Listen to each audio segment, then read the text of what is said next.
We are live. Okay. All right. So before we call this meeting to order, I just want to let everyone know, for easier facilitation, President Green has asked me to preside over tonight's meeting since the majority of the board is physically present. Mr. Green will be participating via video conference, however. All right. So we will call this meeting to order, and a quorum is present. So if you would like to join us for the Pledge of Allegiance, please stand. I pledge allegiance To the flag of the United States of America, and to the republic for which it stands, one nation, under God, indivisible, with liberty and justice for all. All right. We've got the approval of the agenda. May I have a motion, please?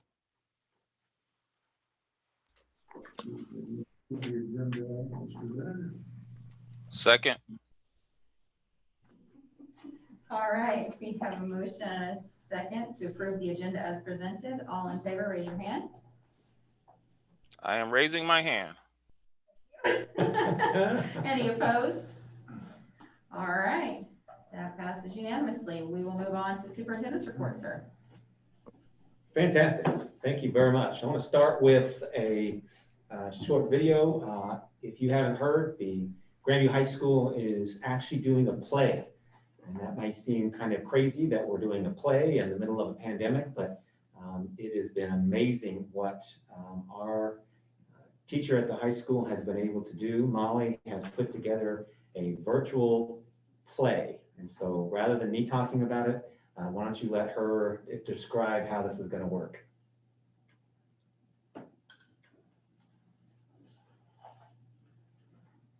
Oh, no.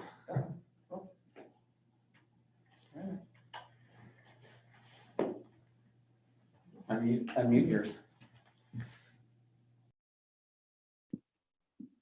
Not good.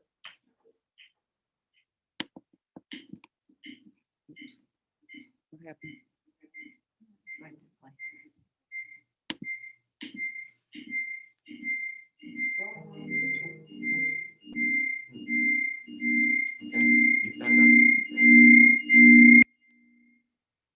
Not working.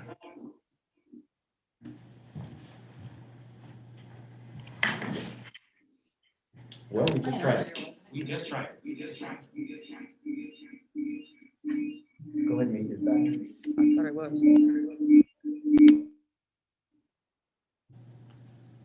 Well, we'll put the link out. You're welcome to go out and see it. We'll just let it play for a minute. What she's describing is how she did each one of these Zoom links, and she actually had costumes. The students only came into one particular place for a short time with their costumes and filmed different scenes.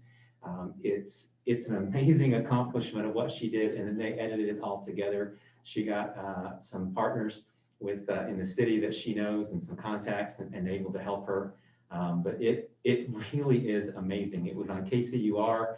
We sent that link to you guys out for that article, but it's in the documents, and that link is there for you to kind of watch. But you can kind of see it's pretty amazing what they were able to do over Zoom. And so I edited it together, and so it is really it's the most unique thing I've ever seen, and I can't tell you how excited I am to be able to watch part of that. So I've got it figured out that I'll watch my link on Friday night. When I signed up for Friday night, I didn't realize we'd still be playing football, so I'll be footballing it on Friday night while watching a play. So that'll be a first for me, but at least technology allows you to be in two places at once. But it is pretty cool what they've been able to accomplish. So if you get a chance, go watch that, but read the KCU article, but support our kids, support our theater departments, but it is amazing what she's been able to accomplish. Fall sports update. So I just alluded to that. We are still playing football, folks. We won the district championship, so we will be playing on Friday night in Smithville. So we're hoping for a little revenge from when we played them earlier in the season. So we'll be playing them on Friday night. The other thing that is not listed, but Coach Picard did win the Missouri Coach of the Week. So Chiefs came out. I know Miss Terry was able to come out there, but Chiefs came out, representative came out, and we were able to present him with a nice plaque from the Chiefs. Also a football that just so happened to be signed by Patrick Mahomes. So very, very nice that he was able to be recognized in true Coach Picard fashion. He made sure to keep saying that this had nothing to do with him and it has to do with his coaches and all the individuals that work so hard every day. And so, you know, it was very, very nice, certainly very, very well deserved that he was able to receive that honor. So I believe it's our first district championship since 2005. I think I saw 4. Yeah, it may have been 4. I mean, obviously it's It's been a minute. been a minute. So very, very cool, very, very exciting. Listening to him talk about telling his kids that it's about time that that football team is represented in that gym with a banner. And so no matter what, these kiddos get to be represented that way. And so it's pretty amazing, but they're not done yet. They got a lot of fight left in them. So looking forward to that. I'll just say briefly, I'll talk about winter sports and a little bit of my COVID-19 update as well once we get there. Virtual PD, we did have a PD day. We had a presidential election, if you hadn't heard, but around that time, we also had a professional development day. So we switched a lot of things that we were doing, obviously doing a lot of things virtually and not having anybody in some large groups. So Dr. King, just a quick update on how that went and your Sure. observations. So we changed it completely. If you, in the past, PD days have been, everybody goes to the high school and we have breakout sessions and we have all the staff moving around. So district PD this time was done all in modules for on Canvas and or YouTube stream for our classified staff. There was choice. We did cultural competency, Dr. Rodriguez, and then we had 4 choices for health and wellness. We had four choices for curriculum and instruction. And then we also had some social emotional, I believe there were 2 choices for social emotional needs. Teachers were able to choose which one best suited them. And then that was for 3 hours. And then the other half of the day was building PD that the building principals got to do specifically on areas they felt they needed to focus on in their building or give the teachers a little time to work in their building. Survey said 90% of them love this new format. They never want us to go back to the old format. 82 said that there was useful information and 85% that responded to the survey said that they loved having choice and they would like to see more in the future. Some of the comments ranged from was a wonderful day to I wish we could have just done this at home rather than having to come in completely. But overall, I felt it was a very positive response to the way we did the professional development. And I'll tell you what, it was less stressful that day for me, less for the whole team. GEF fundraiser, just want to, we still doing a few things here and there. GEF was able to do a cornhole tournament out at the Chive, which is the new brewery down by the Gales Harley Davidson or Gales Motorcycles. I can't remember what they renamed it. Yeah, so, but it was down there and able to be outside, and it was a beautiful day for November. It was a little bit windy, so it made things a little bit more interesting with cornhole, but it certainly was still a good time. I know Mr. Kessinger was able to be there as well, so it was a lot of fun, but nice to still be able to do a few things, even though we were about to shut things down a couple weeks later. So it was good to get a fundraiser in and several people out there supporting the foundation. COVID-19 update. So a couple things that have kind of gone on over the course of the last week, but certainly since we've been in session the last time, we did start back with our kindergarten, first and second graders 4 days a week. Even since then, obviously, a lot of things have changed in our city and guidances that have kind of been released. I put out another video today with the email to our families, and we're trying to make sure that more people are able to access those pieces of information. But the biggest things that have kind of occurred that I will share would be obviously the governor coming out with his recommendations for schools and being able to say that schools could have less restrictions on basically quarantines. So if you were a close contact but you're wearing a mask, you would not have to quarantine in that regard. Since that time, the health departments all came out and disagreed with that guidance and continue to say that they will continue to follow the CDC guidelines. And so as such, we will continue to do that same thing, and we made no changes. It did cause a little bit of angst amongst our staff. And so we tried to very quickly put out information to them, letting them know that we would not be making any changes to our guidance right now. So a close contact will continue to be what the CDC guidelines recommend and what our health departments are telling us. Second thing that happened, obviously, would be with the Mayor Lucas coming out and talking about more restrictions in the community. Jackson County has come out, obviously, and kind of replicated that. You also have Clay counties and some other counties that are kind of coming together. Johnson County, same thing.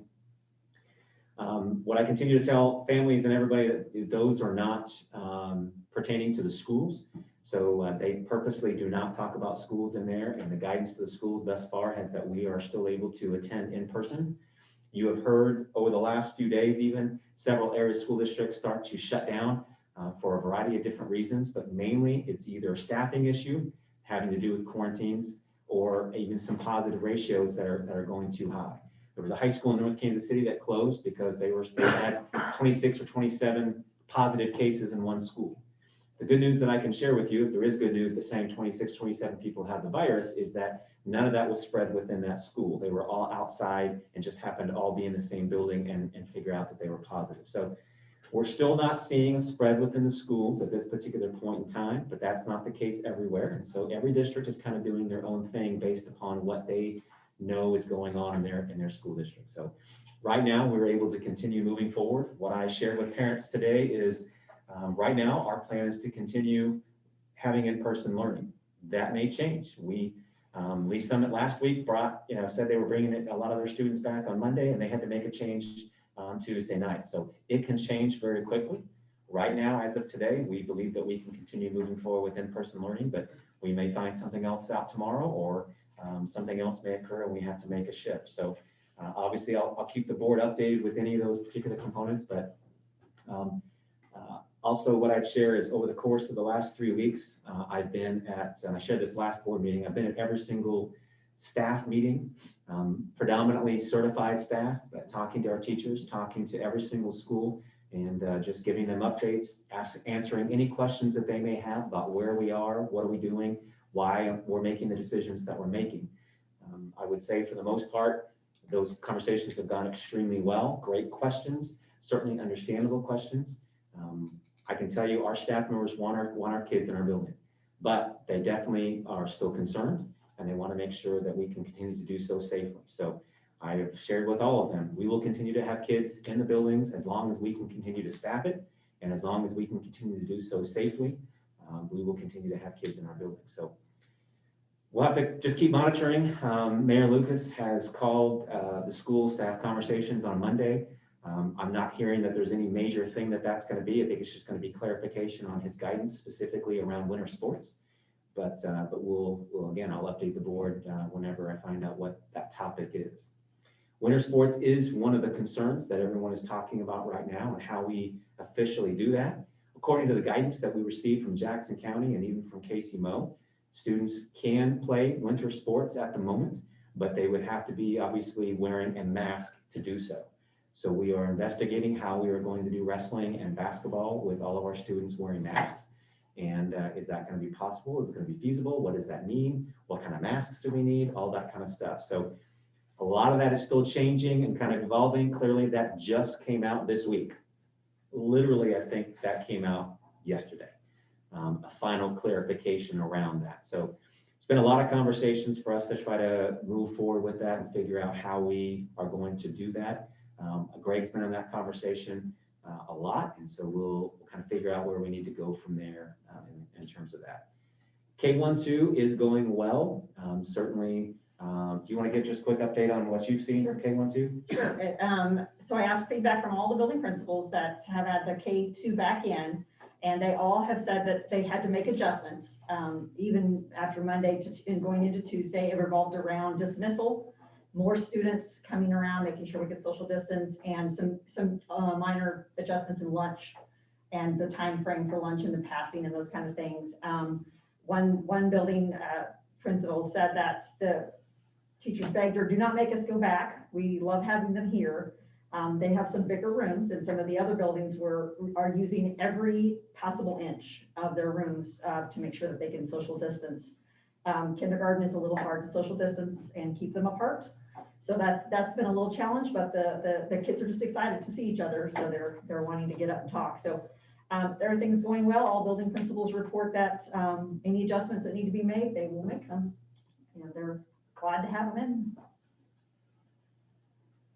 So again, I think overall, like I said, our staff is happy that our kids are in our buildings, but there's certainly concerns over safety and rightfully so. So we continue to monitor that and talk to them about the importance of staying 6 feet away and making sure that we do everything that we can. Certainly inside some of our classrooms, it's different than when our staff are meeting together by themselves. So we continue to make adjustments as we need to, but what I even shared with a school this morning was right now we have no plans to change where we are. We're not planning on moving forward with any of our plans and bringing more students back at this point in time. But right now we don't have any plans to stop in-person learning. But again, that can all change very, very quickly based upon what the numbers look like even within our school district. Any questions around that specific piece? I just have one quick piece on board updates, but the board priorities, but I know that's the predominant piece of what's kind of going on in our district and our world right now. Okay, last thing that I'll share is just on the board priorities, and Dr. King alluded to this. I've never done the cultural competency virtually before, so that was a little bit different in creating a module that could be shared and watched, and so trying to make that engaging, and certainly we'll be adapting, but also it's a good thing for us to be able to have some of those, because as we have staff come in and out at different times, if we can start to have those as a library, it'll be nice to be able to get people caught up to kind of what we've done and how we've done it. And I think we were going to, I think maybe I was supposed to send part of that to a link to that to Kathy, so she could share that with you, just so you guys get an idea of what we're doing and how it's being done. But it was well received, I think, overall. I got several good comments and some good emails around that, but certainly it's different than doing it in person and having those conversations with everybody in the same room. But I think, like Dr. King said, I think it worked out fairly well for where we were. In fact, that format, several people said in some of their comments was, can all of them make their format like Dr. Rodriguez's? So there you go. And I said, we can't top it. Well, that's normally the rule, but then my team continually tries to do that, so it works out pretty well. That's all I have for this evening. All right, well, before we move on to the next one, Mr. Green, I think you have something you want to add? Yes, I just wanted to take this time to share some information and acknowledge our wonderful leadership here, Dr. Rodriguez. Kenny has been nominated by the Greater Kansas City School Administration Association for the MSA, the Missouri Association of School Administrators Pierce Awards for an outstanding superintendent. And this is quite an honor. There are actually 8 MASA regions throughout Missouri, and to be recognized and actually nominated is a huge deal. And I just wanted to make sure that people knew that we have great leadership and acknowledge Kenny's effort and just things that he's doing around and for the district. So thank you very much. That is a wonderful thing to be nominated for. And I wouldn't be surprised if we're celebrating that at a later time here with the actual award, but that's just me speaking. So thank you for what you do, and your peers actually see it as well. Thank you very much. You did not have to do that. I definitely appreciate that. I was very humbled by that nomination, and but thank you very much. I appreciate that. Well, congratulations. Thank you. Definitely. I am going to add one more thing to this conversation. So for those that were here, you might remember in 2018, we approved for Dr. Rodriguez to participate in the American Association of School Administrators National Superintendent Certification Program. Say that 2 times fast.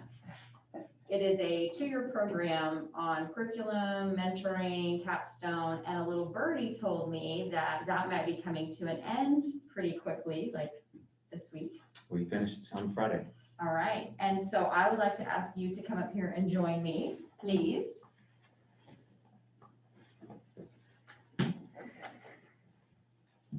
So we actually received your certificate for the completion of that program. So we wanted to say congratulations. Thank you. And Thank get you that very to you. much. Farther over. We gotta go where the owl is not moving. Come this way. Okay, I'll come this way. There we go.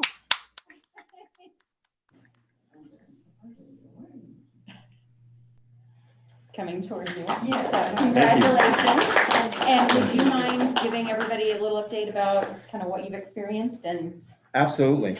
Thank you very, very much for this. Yeah, over the course of the last 2 years, we've met multiple times, not only at the annual conference that I attend, but we would also attend during the summer. And so we would go offsite. It was in Chicago, and we would go to Chicago and spend 3.5 intense days, basically from the very beginning of the day till about 5 or 6 o'clock at night, getting all the content in, visited by multiple superintendents from across the United States, but also we were each given a mentor that was a veteran superintendent that had mostly retired. And so being able to get information from people that have been around longer than I have and have seen a lot more things than I have, but then also we would meet as a cohort. So the individuals that are in this picture have all become colleagues of mine. And so to have individuals from Louisiana and from Ohio and from Texas and from all these different states and that I consider now to be colleagues to be able to come together, especially March and April, and to talk this summer and even in the fall of what are you doing, what's going on there.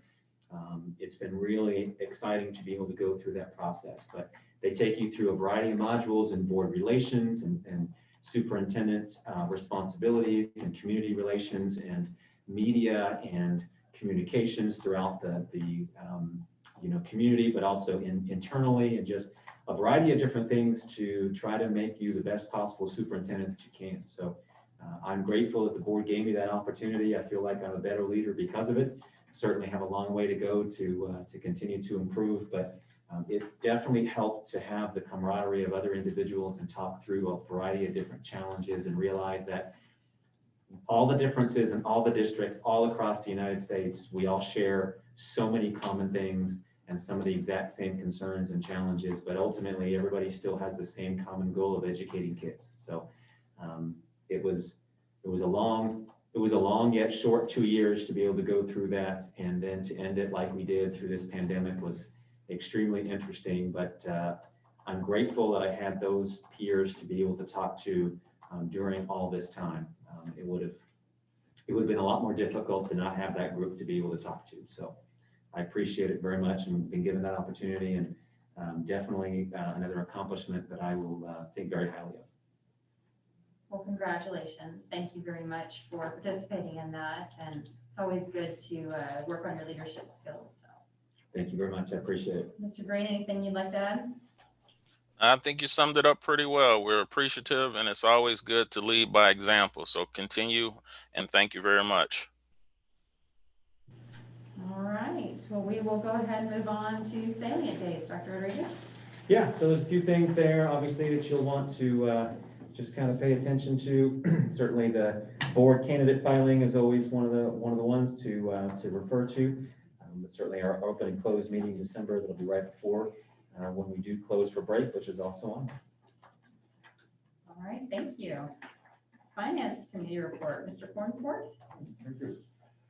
Finance Committee met Tuesday evening, November 17th at 5:15. President were myself, Chuck Cornforth, Mr. Damon Green, board member, Don Kessinger, board member, and Anne Marie Cook, assistant superintendent. We had no guests in attendance. Ms. Cook asked if there were any questions related to items for the board meeting tonight, November 19th. There were none.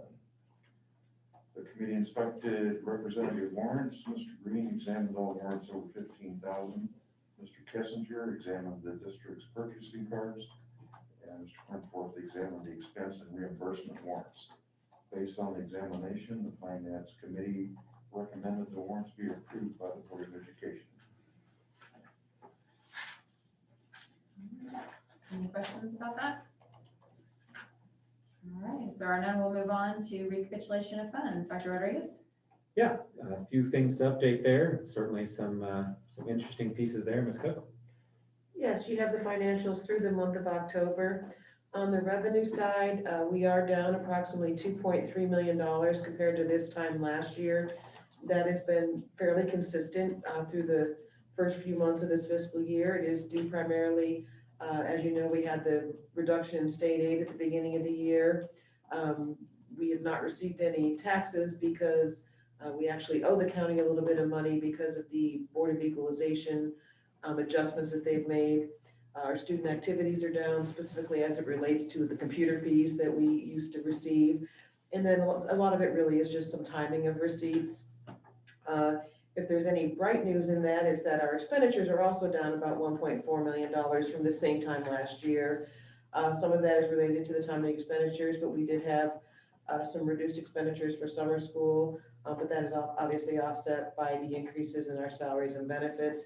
We are monitoring that. We will receive our state aid tomorrow, and we've also received we're receiving our CARES funds from the county tomorrow, and we received some additional CARES funding from the state as the federal pass-through this week. So we're meeting tomorrow morning to take a look at it to see if we need to do any tax anticipation borrowing. We're going to be close. We might have to borrow a little bit. We are expecting some more funds in before the end of the month for some programming that we've submitted to the state, but it's close and we'll watch it, but we know that we have everything lined up to take care of that. So happy to respond to any questions you have. All right, any questions about that? All right, if not, we'll move on to audience participation. Ms. Myers, do we have anyone registered to speak on an agenda item? Yes, we have 3 individuals who have registered to speak to item J1D. All righty. We will move on to the consent agenda, and I will entertain a motion. Move to approve consent agenda as presented. Second. All right, we have a motion to approve the consent agenda as presented and a second. All in favor, raise your hand. I am raising my hand. Thank you, sir. Any opposed? All right, passes unanimous. We will move on to the action discussion agenda. So, student success focus area. Yeah, we're going to continue on with our process here and our school improvement plan. So I'll turn it over to Dr. King. Okay, so tonight we have 3 school improvement plans for your review. We're going to start with Butcher Green because it is Miss Kelly Nash's birthday.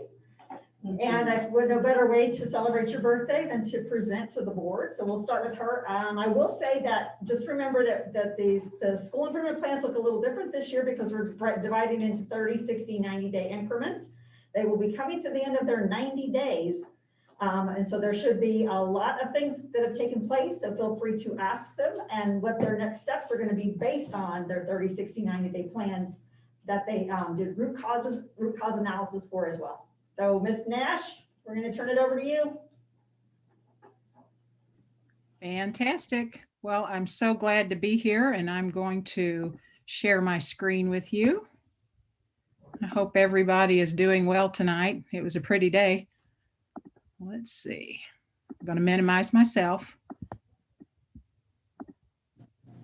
All right. Well, no, I really didn't want to share it. You probably don't want my presentation, but how about we present it?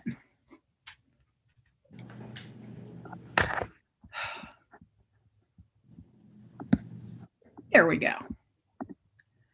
All right. Well, I'm Kelly Nash, and I'm the very proud principal of Butcher Green Elementary, and this is our school improvement plan for the 2021 school year.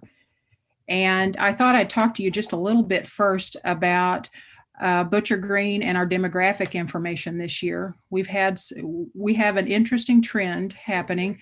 Our total enrollment right now is sitting at 297 students as of today.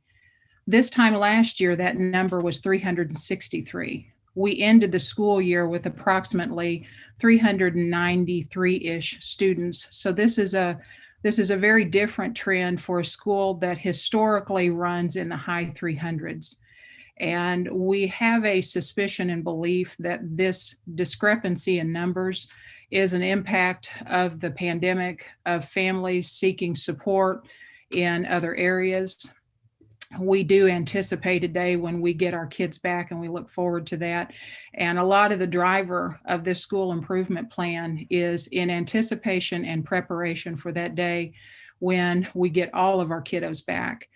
If you look at our demographic information, we have a growing Hispanic population this year, 25.9%, and that translates into impact for the school. We have 21% of our students at Butcher Green receiving EL support, with 2 absolutely fabulous English language teachers. We have 11% of Butcher Green students with IEPs, and according to our latest state data, we have a free and reduced lunch rate of 87.4%. I would share with you, based on today's information, we actually have 211 out of the 297 students listed for free and or reduced lunch. And that translates to a percentage of approximately 71%. Should we not return to our typical number, our historical number of students, that could have some tidal implications over time. So it will be interesting to see over the coming months how our numbers might stabilize and what the consequences of that might be. In informing our school improvement plan, we consulted multiple forms of data, but what I would bring to you now is our iReady data, the benchmarking data that we look at continually, but intently for the benchmarking periods of fall, winter, and spring.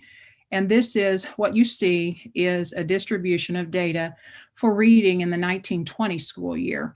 And if you look at the triangle at Tier 1, at this point last year, 11% of Butcher Green students have been considered at Tier 1, and 52% at Tier 2, 36% at Tier 3. I would show you that for this year, at this time, with the same benchmarking information, 18% of Butcher Green students have begun the school year at Tier 1, 47% at Tier 2, and 35% at Tier 3. And that represents some encouraging information. We're certainly not satisfied with that, but what we do see is a trend that shows that indeed Butcher Green students can and will learn. We had a 7% increase at Tier 1 as compared to this time last year, a decrease in Tier 2. Those students moved into Tier 1, also an encouraging bit of data, and a very modest 1% improvement at Tier 3. This gives us a baseline of where we want to take our school. And this data did feed into the overall goals that you'll see as I bring to you with more of the SIP plan. Going into our math data, last year at this time, the distribution of our tiers reflected 6% of Butcher Green students proficient in the area of math. 63% were listed at the Tier 2 level and 31% at Tier 3. And in comparison to this time, this year, we've had there's a 2% difference at the Tier 1 level. We saw a decline at Tier 2 of 10%, which is encouraging. However, the distribution went into the Tier 1, but also went into the Tier 3 because we saw 7% increase at Tier 3. This data informed our decisions and how we connected to the Grandview overall comprehensive school improvement plan. We looked at Goal 1 and Goal 2 of the overall plan, students demonstrating academic achievement, but providing a diversified learning experience. And that informed our broad goals of community relationships and data. We drilled down further and developed a broad overarching goal that by the end of the school year, each Butcher Green student will have made 1 year's growth in 1 year's time.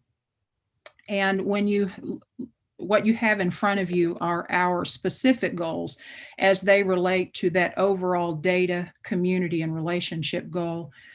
For Goal 1, we are looking to increase our staff knowledge of highly effective planning, highly effective instruction, so that teachers can provide the kind of engaging lessons that students look forward to participating in.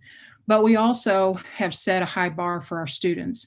We see a need for Butcher Green students to engage in their education, become capable of assessing where they are as learners, where they need to be, and with the assistance of their teacher, getting from one place to the next. Our community goal is that our staff, that we would create really great parent, teacher, student relationships and develop our community through communication means of socially distanced and appropriately safe events.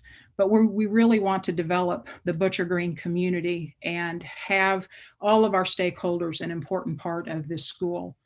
And our final one that connects into relationships is particularly dear to us.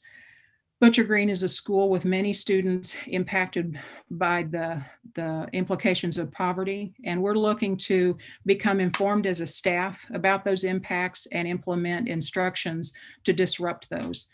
But we're also looking to challenge ourselves by considering how culture programs the brain and how culturally responsive instruction can help students develop the kind of brain pathways that capitalize on culture, that capitalize on highly effective instruction, and help them. That's a goal that will help meet the assessment capable learner, but also challenge us to become more responsive, better educators for the needs of our students.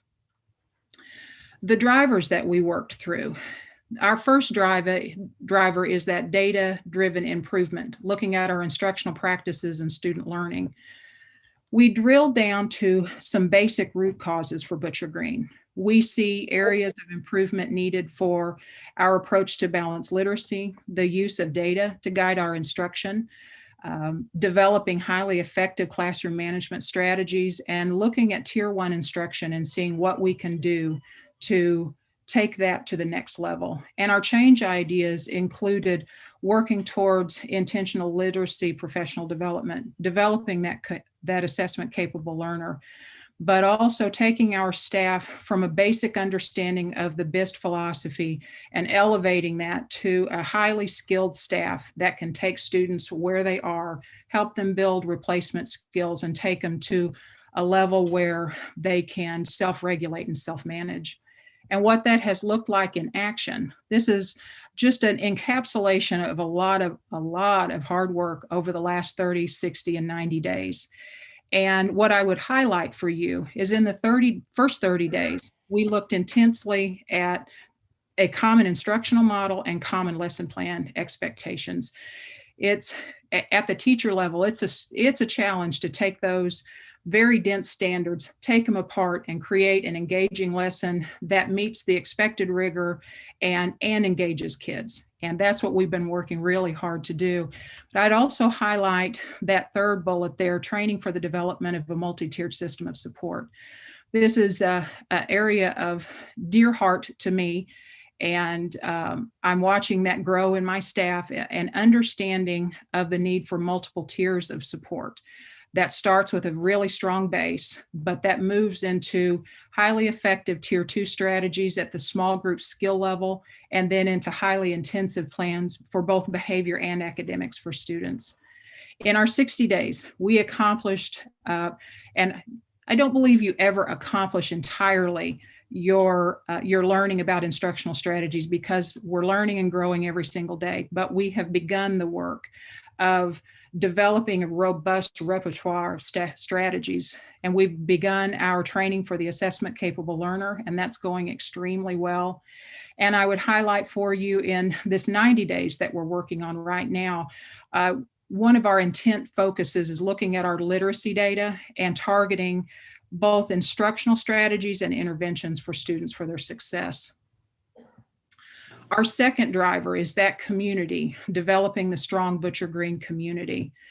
When we considered where we could improve and where we could really leverage the most impact, we looked at effective and meaningful relationships with our families, looking at students where potentially a language barrier existed and what we could do to ameliorate that barrier, and looking at the partnership between between parent and school, and how that's evidenced in often low turnout, low readership in newsletters, lack of returned communication. And we wanted to take that to the next level. And what that's looked like in the last 30, 60, 90 days, we've again been very busy. In our first 30, we put together some really intensive plans to aggressively increase the number and modes of parent communication. We did not want a pandemic to be a barrier to Butcher Green parents and kids engaging with us. And so we looked at what we could do for home visits. We looked at our communication. We looked at how we could potentially bring parents on site in some safe way and help them reconnect physically to the school. And that led to, in our 60 days, having a very safe, socially distanced trunk or treat, and partnered with our link support. We were able to connect parents to some resources. So it was a lot of fun, but it also was meaningful in connecting resources to parents.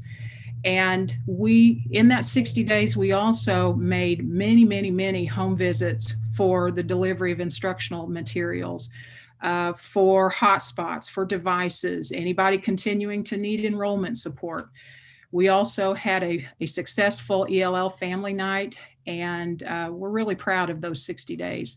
What we've been working on right now is another event. We're going to have a Candy Cane Lane, December 3rd. If you don't have anything to do from 5 or 6 o'clock that evening, we're going to have a socially distanced event to tie into our winter warm-up, connecting some warm winter clothing to kids that need them, but give them a chance to drive through Butcher Green, get a candy cane, see some pretty lights, and just keep that connection to the physical Butcher Green, even if maybe you're a virtual student right now.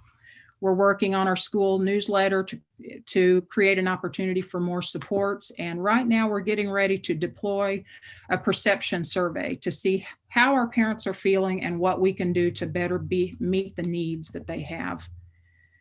And our last driver, that's our relationship driver. And that's a near and dear one.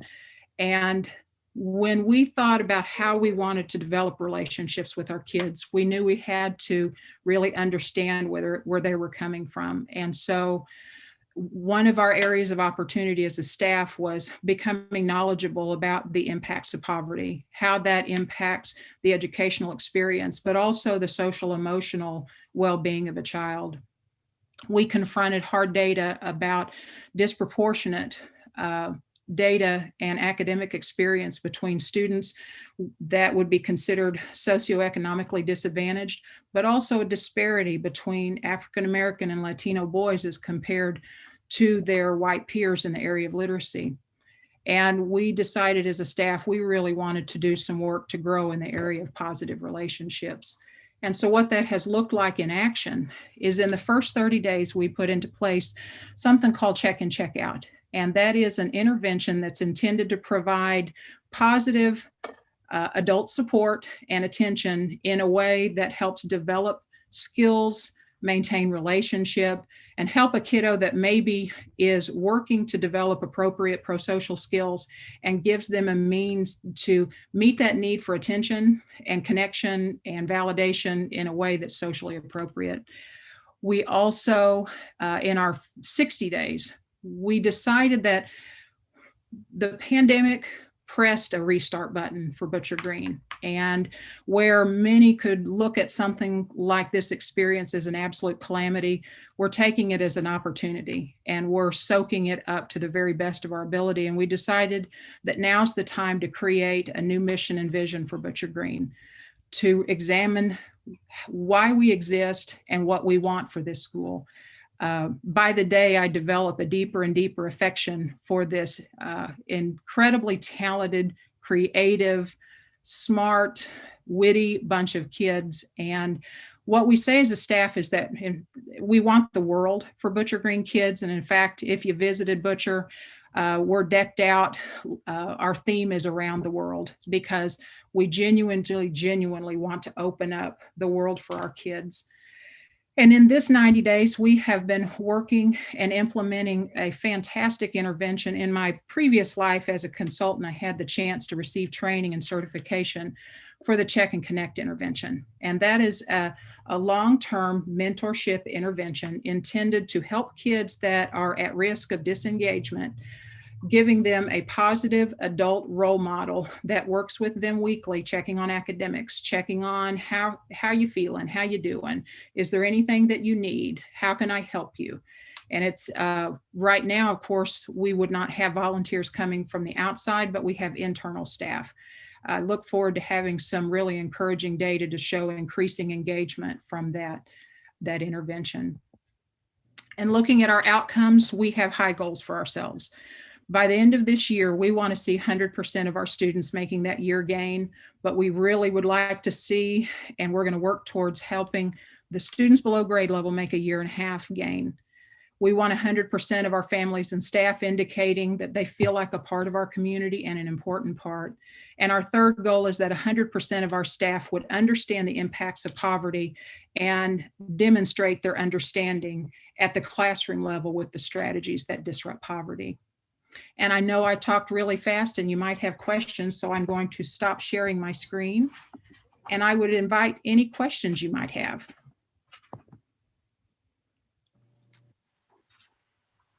Anyone have any questions? All right, well, I'll ask one then. In goal one of the things you said was really dear to your heart was the multi-tiered system of support. Can you give an example of what that looks like? Absolutely. No, you probably want to give me a time limit because I could get rolling on this. A multi-tiered system of support, going back to that triangle that I showed you, everything in education, really, you could make a triangle out of. That base, approximately 80% of students respond to a guaranteed and viable curriculum, behavior strategies, engagement, support. Whether it's academics or behavior, roughly 80% of students, their needs are met there. There's about 15% of students that need more. They need all of that tier 1 support, but they need more. Typically, those are missing skills, missing academic skills, missing behavioral skills. And in small groups, with targeted intervention, there is the ability to meet and fill those areas of missing skill so sufficiently that those students don't accelerate to the point of needing highly intensive intervention. But for those approximately 5% of students that need highly intensive academic and behavioral intervention, that would look like a very specific academic support plan with a targeted intervention, with data collected weekly, with regular checks to see that that intervention is working. At a behavioral level, at the regular ed part of things, that might look like a functional checklist, looking at a setting where a kid struggles, looking at what missing skills, and developing a highly intensive behavior plan that teaches replacement skills. That's everything. The way I'm working, Butcher Green, is to develop that understanding of everything lives in that pyramid. But right now we're focusing really, really hard on making a rock solid, rock star level tier 1 structure so that we meet the needs of the majority of our students, and then we can focus highly intensive support at the other 2 tiers.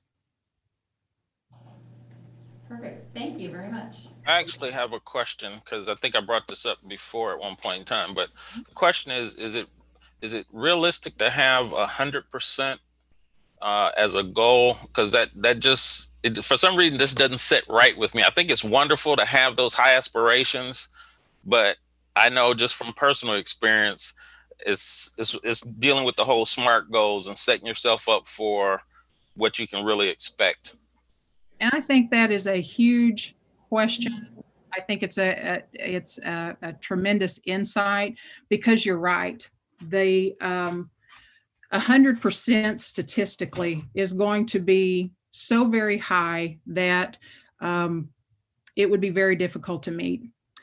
Right now, looking at this school that we're working so intently to fill missing skills and take these kids to the next level, we feel like setting it at 100% is what we need to shoot for, particularly given that we're in a pandemic.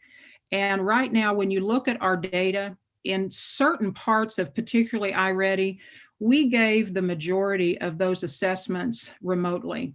And so we don't believe we don't believe that represents truly where the Butcher Green kids are academically. And so we set the goal sky high, and we're going to meet it as aggressively as we can. But I believe you're absolutely right. I understand that. Okay, thank you very much. I appreciate the explanation. Absolutely. All right. Any other questions? I just have a question. On the assessments, do those assessments represent, I mean, so they're like 1 to 3 questions on those assessments within iReady that we're basing the scores on, or the percentage of the results? I'll take that, Kelly. All righty. Actually, so we're actually gonna have an entire presentation on iReady Okay. from Mr. Sizemore and coming up in a little bit, but it's more extensive than 2 to 3 questions. Yeah. Please feel free to ask him all the questions. All of the questions. Yeah. All right. Thank you, Mrs. Nash. Thank you. My pleasure. And Happy birthday. Birthday. Thank you. Happy birthday to you. Okay, I'm gonna stop. That's beautiful. Thank you. And next up, we're going to have Miss Marcy Simon from ConWest. She's going to present her SIP plan. I've been working very closely with Miss Simon this year, so I'm really excited for you to hear her SIP. Miss Simon.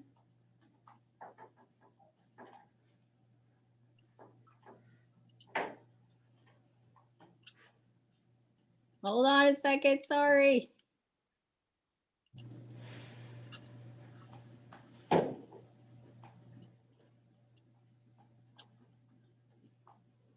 Okay, good evening, and thank you so much to our school board for allowing me the opportunity to present the ConWest School Improvement Plan for the 2020-21 school year. This is our demographic data. Currently, we have 329 students enrolled at ConWest Elementary, which is about 50 students less than we were at, 50 students less than this time last year. This is our ELA iReady scores from fall. In the green, that represents tier 1 students that are on grade level. The yellow represents students that are 1 grade level below.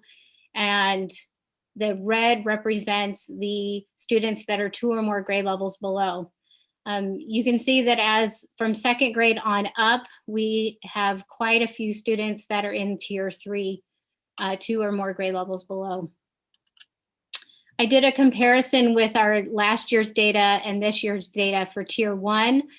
We're pretty comparable from last year to this year in terms of students that are on grade level. We do have some outliers in terms of 1st grade and 4th grade, some discrepancies of not being so close. And then I also did a comparison from 19 to 20 with our tier 1. So these are students that are 2 or more grade levels below. And again, we're seeing pretty comparable from last year, and then that 1st grade and 4th grade being discrepancies. Here is our math iReady fall scores. And again, that similar trend that we saw in ELA is present in math as well, where as we go from 2nd grade on up, we tend to see more students that are in 2 or more grade levels below. And then the same comparison with math, tier 1 from 19 to 20, pretty comparable overall as a school, but having those discrepancies at kindergarten and 2nd grade, and in 5th grade, this time in math.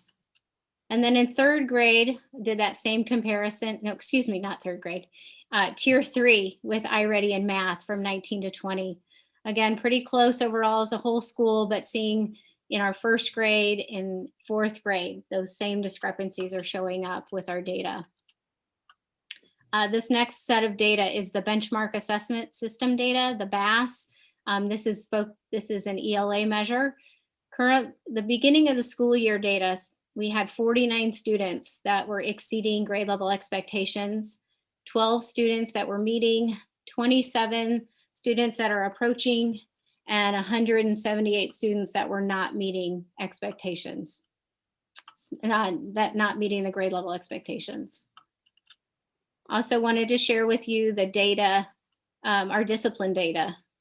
We had from last year, we had 197 referrals last year. 40% of those were on the bus. So getting into our school improvement plan, what we did is I worked with my building leadership team and we established 3 areas that were going to be our focus. Creating a culture of student achievement, increasing student achievement, and increasing a positive school climate. And what we did is we dug down deep and we tried to figure out and look at data and why are we not hitting these targets? Why are we not meeting the expectations? And these are the highlights of what our building leadership team came up with. We don't have a highly effective building leadership team. We have inconsistent PLCs. In AIM 2, we have an inconsistency in our Tier 1 reading instruction. Reading instruction is not looking the same from classroom to classroom and grade level to grade level. There's also a loss of instruction due to behavior. And then in AIM 3, we tend to be more reactive to behavior and not proactive. And I will say in all 3 of these, there were inconsistencies in instruction and expectations, and there was also a need for stronger relationships. So you'll see that woven through as we get into the school improvement plan. So on our first goal of creating a culture of student achievement, we broke this down into 30, 60, 90 and highlighted some of those areas. One of the major things that we started in our 30-day plan was training for our BLT members. I currently am working with Dr. King, Dr. Parrott, and Dr. Budge, the authors of Disrupting Poverty, to train our leadership team. And I work with Dr. King and the doctors weekly to plan those trainings with them for our leadership team. And we meet probably about 2 hours a week, our building leadership team, to focus and kind of get on the same page of where we need to go and how we're going to drive our school forward. Also, we did some training with the PLC process at the beginning of the school year so that there was consistency there. In our 60-day plan, we began the process for establishing a clear mission and vision. Why do we exist and where are we going? So that we have the roadmap for our future. We also did some training in Tier 1 reading instruction, and we're doing ongoing training of our BLT. For our 90-day plan, I'm attending all of those PLCs to be in there, to hear the conversations that our teachers are having along with our instructional coach. In goal 2 for increasing student achievement, 30, 60-day plan similar. And the things that we put in place, observations of ELA instruction so that we could identify those inconsistencies and figure out what sort of support and training we needed for our teachers. Professional development and planning for intentional building of relationships. And all of our staff have the same building goal of 7.2, using assessment and data analysis quality to improve learning. In our 60-day plan, PD for Tier 1 reading instruction, met with all of our teachers that are involved with reading. How do you select text? How do you take a running record? And how do you use that information in order to help that child in their reading? In our 90-day monthly literacy meetings with a professional development focus. This is a picture of our data wall we worked on in our 30, 60, 90. And this is in our instructional coach's office. On that wall, you can see there's different colors. Each color represents a different grade level. Each student has a card, and that card lists their specific data to them. What was their iReady score? What was their BAS score? Have they been through the SST process? Are they an ELL student? Are they a SPED student? And there's a picture on that card representing that child. So we have personalized, humanized these cards. So it's not just data. So our teachers come in and they're able to look at this wall, see where their students are currently, and where do they need to be by the end of the year. And as students progress and increase their reading scores, we move them throughout the wall. So this is our visual representation. In goal 3, promoting a positive school climate and student social emotional learning and decreased number of office referrals and calls for classroom assistance.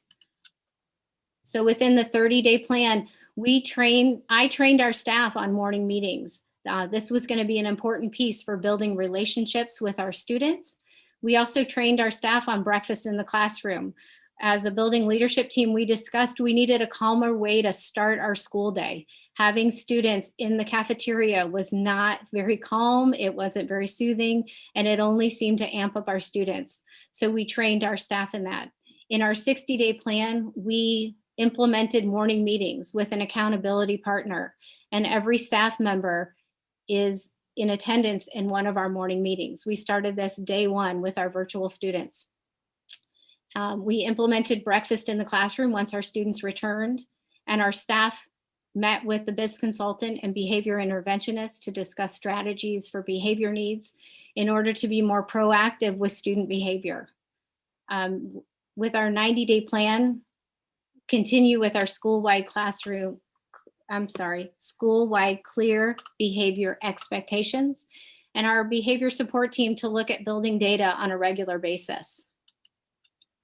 I surveyed our staff on morning meetings and breakfast in the classroom to get some feedback from them. 100% of our staff completed the survey, said that yes, morning meetings had a positive impact on the culture of their classroom. 100% of the staff that completed the survey said that yes, they feel connected with their classmates and students. 100% of non-classroom staff completed the survey, said that yes, because of morning meetings, I have been able to get to know other students in the building that I may not have had contact with otherwise. And here's some of the feedback from those that completed the survey. I love morning meetings and I feel they are vital to a classroom community. I am also a huge fan of breakfast in the classroom. It gives us a calm start to the day and buys us valuable time with our kids. I also surveyed our students, wanted to get some feedback from them on morning meetings and breakfast in the classroom. The top results are for our virtual students only since they don't eat breakfast at school. 94.7 said that morning meetings help them have a better relationship with their teacher. And then the bottom survey is for those students that are in person. And 73.3 said that they feel connected with their classmates and students. With so many of our students being virtual, it was very important for us to be able to create a community within our school. So I wanted to list some of the things that we are doing to create community in our school. We have morning announcements every day for our virtual and hybrid students, so there is connections with all of our students. We do building-wide programs that are virtual for everyone to attend. All of our staff attend morning meetings. And we have virtual family activities. We're getting ready to do an activity before winter break starts where students can drive through, and it's kind of a reverse honk and wave where our staff will line the bus lane and honk and wave, and the kids will come through honking and waving to our staff, and they'll be greeted with staff and be given a treat before they leave. And then just in closing, my commitment, I do want you to know I'm so committed to Conwest Elementary School. I love this school. I love my staff and my students and my parents. And I'm committed to being in classrooms and observing instruction and improving instruction by providing feedback to our teachers. I'm committed to improving discipline within the building, to making sure that it's a calm, safe atmosphere for all of our students and for our staff. And I'm also committed to improving the relationships that currently exist. I'm strongly committed to Conwest Elementary, and I again want to thank you for the opportunity to serve as principal of Conwest Elementary. And with that, does anyone have any questions? Thank you. Any questions? I don't have a question, but I do have a couple comments. Okay. One, I can't I can't tell you how happy and excited I am to hear about the building of relationships. I was just writing down about the student staff pen pals, just some of the things that you had listed there. As you know, I push and back Kenny when he talks about the cultural competency, especially in our climate today, and how so much is going on. And I truly believe that as people build true relationships beyond just the superficial of, hey, how you doing? And you actually mean it, you want to find out how people are doing, that we get to a point where the cultural competency is not so pronounced, because it becomes a part of who we are as a community. So seeing that being promoted within the schools, especially from the top, I appreciate that. And thank you very much. That was it. Sorry. Thank you. Other questions? All right, I have a couple. One of the things that I made note of, you said on your referrals, 40% were on buses. Mm-hmm. Monitors, and how is that going this year with things? Currently, we have one referral overall for the year. It is a bus referral and it just came in. So we're doing much better this year. We just have one. I talk to Mr. Schwartz frequently. We discuss behavior. We discuss what we can do to improve it. Is it providing somebody at the end of the day to ride the bus home? These were some things we talked about last year. But I'm always willing to jump on a bus if there's an issue, or I feel like I'm gonna have a lot of referrals coming back the next day. I will jump on a bus and ride home with students in order to avoid that, and working with him constantly on what we can do to improve our behavior. And I know that he's working closely with his drivers as well on their training on working with students.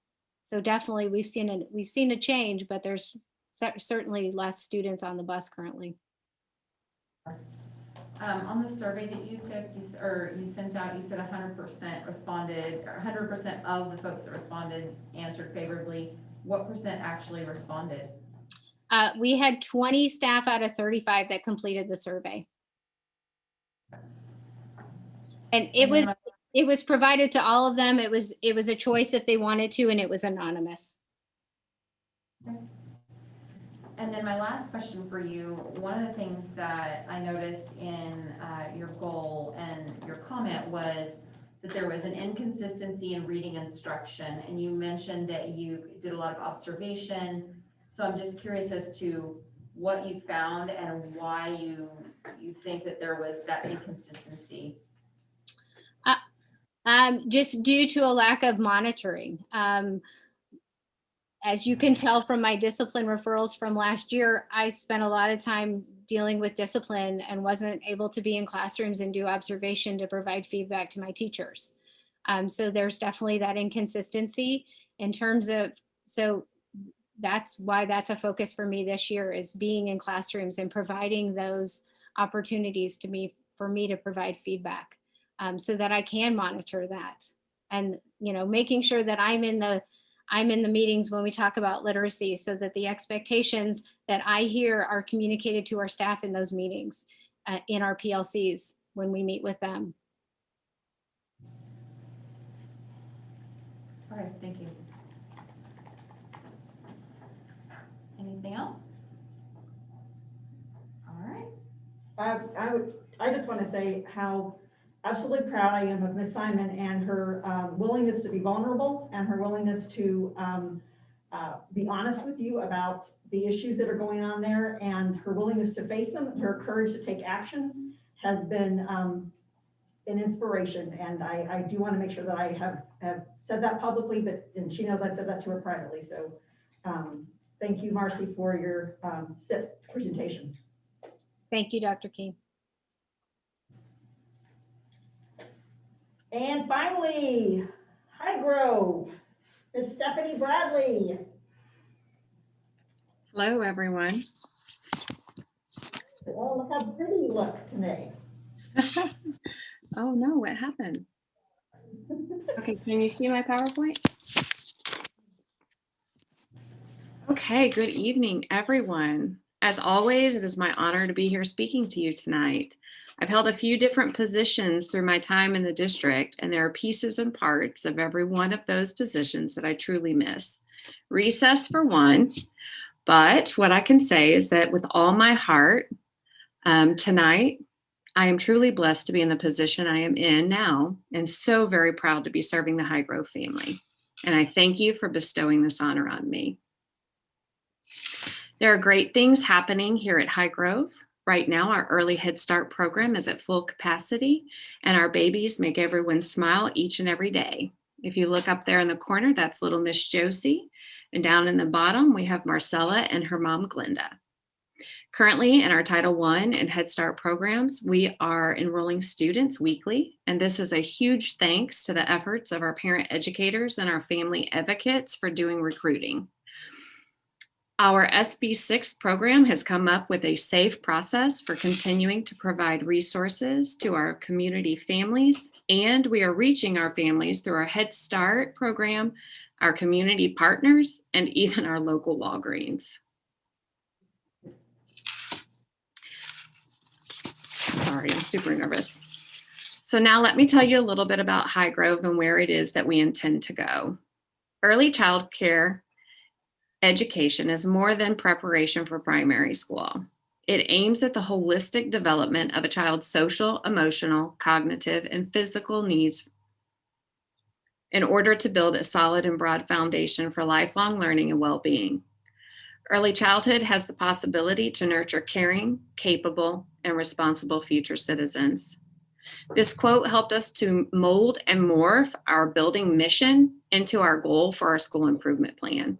It is our desire that they be directly linked and intertwined. It is our hope that through our programming, we not only support the whole child, but also the entire family. Our goal, our mission at Highgrove is that Highgrove's children will reach their highest potential by utilizing developmentally appropriate practices in a safe and nurturing environment. By partnering with families, we will build positive relationships which promote lifelong learners. Currently at Highgrove, we have 133 students enrolled. 37% of our learners are Hispanic. 48% of our learners are African American, and 15% of our learners are white. 91 of our 133 students would qualify for free and reduced lunches. In order for me to tell you where we're going, I feel it's important to tell you where we have been. Our journey with social emotional development began back in 2015 with a large emphasis on learning and implementing conscious discipline. There has been an intentionality with conscious discipline for 5 years. The successes are that our veteran teachers have the language and skills to de-escalate situations and can help students to know and vocalize their feelings. Our social emotional journey will never end because we will always have new students that we need to learn and understand, as well as new staff, myself included, who will need to learn the proper language and strategies for helping our children be okay with their feelings. But now it is time for us to put the same kind of intentionality and emphasis towards the other parts of our children's learning. If you recall the quote I read just a minute ago, early childhood aims at the holistic development of a child's social, emotional, and cognitive needs in order to build a solid, broad foundation for lifelong learning. It is now time for us at Highgrove to place the same kind of tenacity on the cognitive needs of our children. I like to explain our Highgrove goals with the metaphor of a home, or maybe even a one-room school if you wish. The foundation has to be strong or the structure will tip over. That is why we have to have a strong PLC process that creates the foundation and supports the rest of the building.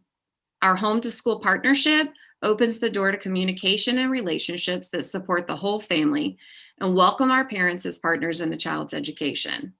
In conjunction with the PLC process, we create a program that emphasizes and strategically plans for developmental growth and achievement of our children. Our babies will build a solid and broad foundation for lifelong learning through our collaboration, data analysis, and instructional planning. Lastly, we think of our social emotional growth as the idea of keeping your top on the house. If a child, staff member, or maybe even a parent are incapable of communicating or self-regulating responses, we might blow the roof off the house. By addressing social emotional needs of everyone, we keep our top on and learning persists. In order to build the entire structure, we have four goals that we are focusing on: relationships, data-driven instruction, and a sense of community. Under relationships, we will provide children tools and strategies that they can develop to help them effectively manage their life in and out of school. Through the PLC process, Highgrove will provide students with developmentally appropriate curriculum and instruction, appropriate curriculum instruction that differentiates for diverse learning needs in order to increase engagement and individual growth of each child. We will ensure that our pre-K students leave our programs kindergarten ready in literacy and math. And for our community goal, we will create a home to school partnership and consider families an equal partner in their child's education, ensuring they have access to information, opportunities for input, and participation with their child's education. When focusing on our community goal, we focused on the barriers that we face and why we need to build a stronger homeschool partnership. Our current homeschool change ideas are focusing on the communication with families and creating a family committee. Within the first 90 days, we will have provided translated information, held 2 parent committee meetings, brainstormed ideas for family and student recruitment, and created a building brochure, which has been distributed through our community partners at local parks and through our parent educators. We surveyed our families regarding communication, and a couple of the questions that we asked were: how often would you like to receive information, and in what communication style? We are currently working to modify our communication plan based upon the survey results, streamlining our screening processes for recommendations to the proper program, and began program presentations last night at our faculty meeting. For student achievement goal, we asked the questions: what does our data tell us? What is our academic priorities for our students? And how do we get the information that we need? We focused around the intent of early childhood to develop the whole child, but also discussed the developmentally appropriate way for our students to learn. Through our analysis process, we struggled to come to terms with one goal that met the needs of all of our children. As is true for all grade levels, our children come to us at different levels, both chronologically and developmentally. It was hard for our team to wrap their brain around getting a 3-year-old ready for kindergarten. So we compromised with what was best for all of the children who attend our program and what additional emphasis we could make and place on our pre-K students.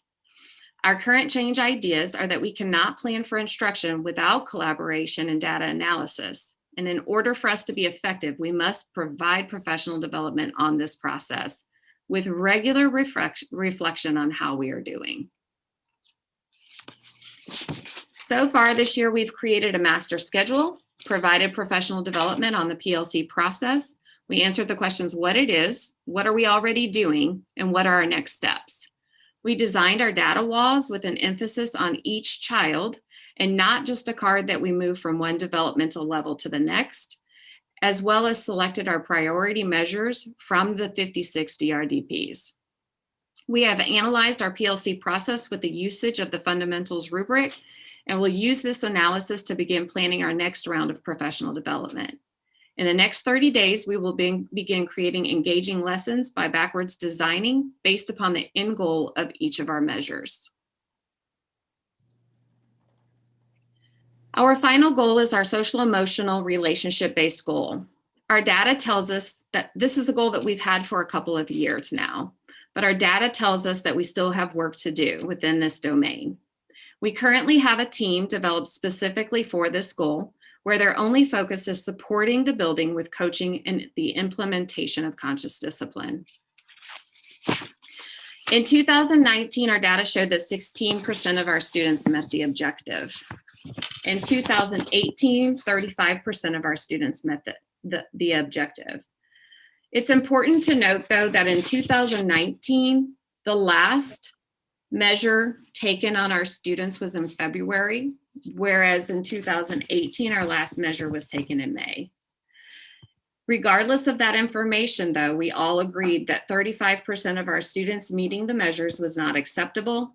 And please know that this is based upon our 4 and 5-year-old students because they are at the chronological age to be rated at the highest level within the measures.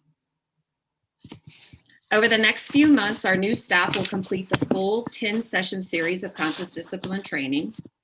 We started this goal with creating our staff and student kindness trees. We provided training on brain state reminders and the trauma our students have endured outside of our school buildings. We also provided professional development to all staff members on taking care of ourselves and noticing our own brain states when we are responding. We've continued this, and then we've also provided additional training on staff for taking care of themselves, and it will continue over the next 2 faculty meetings. Lastly, I would like to introduce you to Raymond, as well as Carrie and her little sister, Joannie. These are just a few more students in our building who make each and every one of us smile every day. Here at High Grove, through our passion and creativity, our respect and collaboration, we will help our students, families, and staff reach our highest potential. Our goal, our mission, all High Grove children will reach the highest potential by utilizing developmentally appropriate practices in a safe and nurturing environment. We will build positive relationships with families that promote lifelong learning. I'd like to end this presentation by sharing a virtual lesson by one of our rock star teachers, Miss Megan. Let me hear you. 9, 10, 11, 12. 18, 19, 20. Stop. Oh. Numbers help me count. Help me count. Numbers help me count. Help me count. Oh.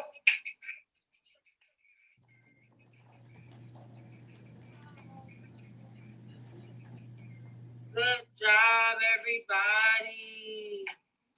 And because it's been a very long night, I won't torture you with the rest of it, but it is super cute to hear the little ones do their counting one by one. And does anyone have any questions for me?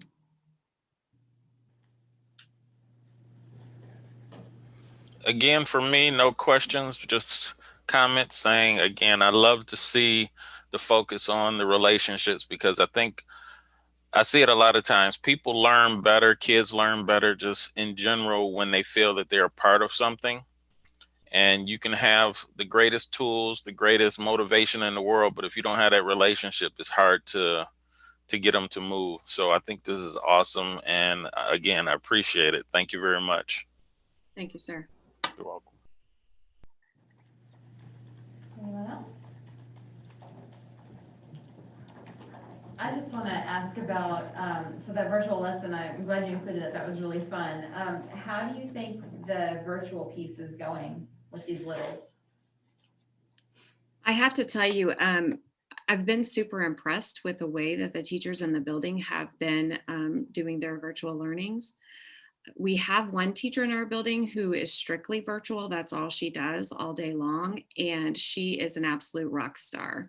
She drops off materials and supplies to the students, and then runs them through the process.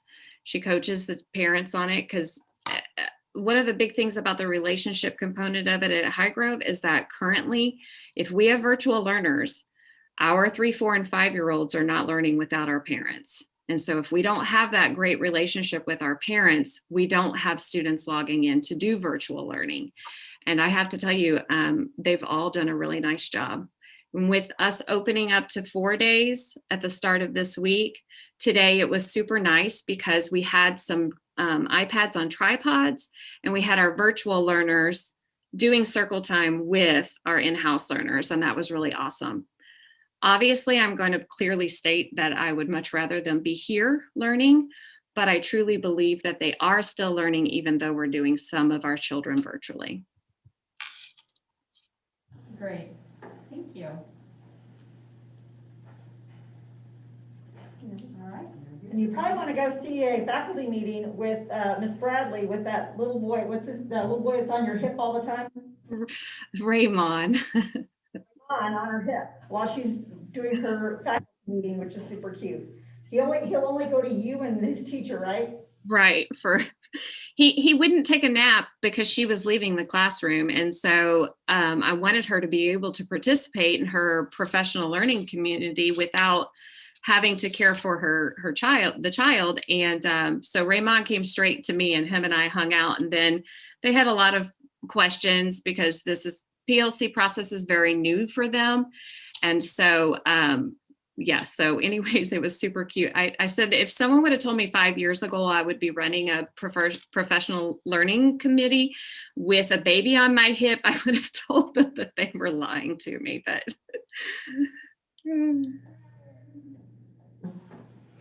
Anything else for her? Thank you, Miss Bradley. Thank you so much. We appreciate it. Good night, everyone. Thank you. So we have a few more presentations. Do we need to take a quick bio break for anyone? I'm seeing some yeses. Okay. So why don't we take what time? It's 7:57, so come back at 8:05? Okay. Okay. Where are the facilities here? Upstairs.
mute this. Yeah. Actually, we could probably go ahead. Want to get started? Okay. All right, we're gonna get started back again. It's 8:05. We'll move on to the Title I program evaluation. Dr. Rodriguez? Yes, so part of our process and how we kind of go through these. And so I'm going to ask Dr. King to take us through the program eval this evening. Okay, so you have the program eval there in your board packet. I'm not going to go through it completely. What I'd like to do is touch on a few highlights about our Title I or our federal programs. Okay, so the purpose of Title I or federal funds, just to make sure that everybody's aware, is to ensure that all children have a fair and equal significant opportunity to obtain a high quality education. The federal government realizes that it will take extra money to educate children that come from economically deprivation and or areas in which they don't have access to top quality education. The federal government lays out a lot of parameters in which we can do this. And this is accomplished by several things, but includes first and foremost, meeting the needs of students, taking them where they are to a higher level. We are to close the achievement gap. We are to ensure high quality assessments, curriculum and instruction are in every classroom. We are to distribute resources sufficiently between all buildings. We are to improve the accountability of all stakeholders, including parents, students, teachers, and administrators. We are to provide a rich and accelerated education program. We are to promote school-wide reform and ensure use of research-based instructional strategies.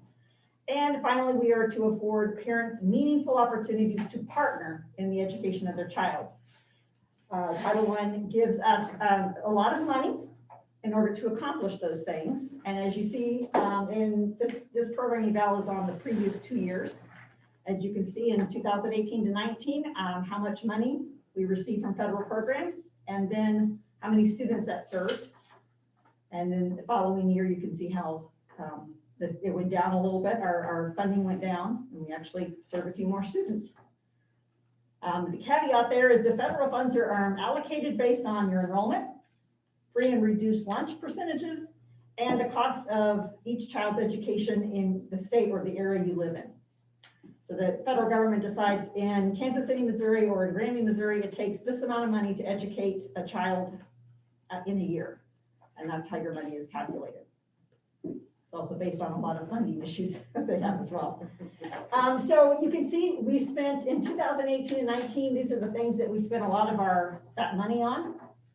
And in 2019-20, we changed it slightly, but not by much.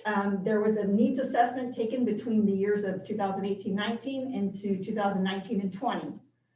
And one of the needs assessments showed an increase in concerns with social emotional needs and discipline in all of our buildings.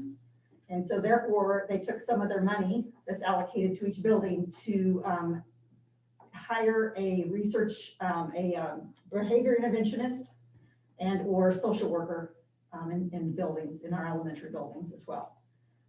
So up until this year, we had one of our buildings that was not a Title I building for many years. It was Meadowmere. This year, Meadowmere is a Title I, so all of our buildings as of 2021 will be title buildings and receiving funding for it.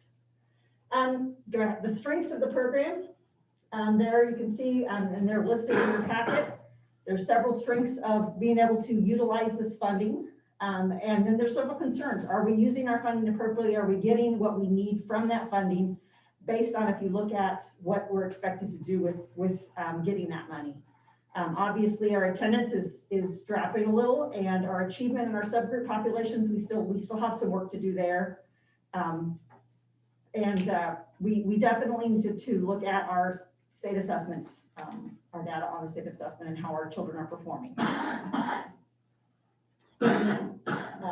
Recommendations based on this to ways to better utilize our funds. We need to continue professional development on proficiency scales and standards. So a deep understanding for students, parents, teachers of what does proficiency look like at each of the standards and how are they measured at the state level as well. We need to increase our understanding of implementation of tier 1 instruction.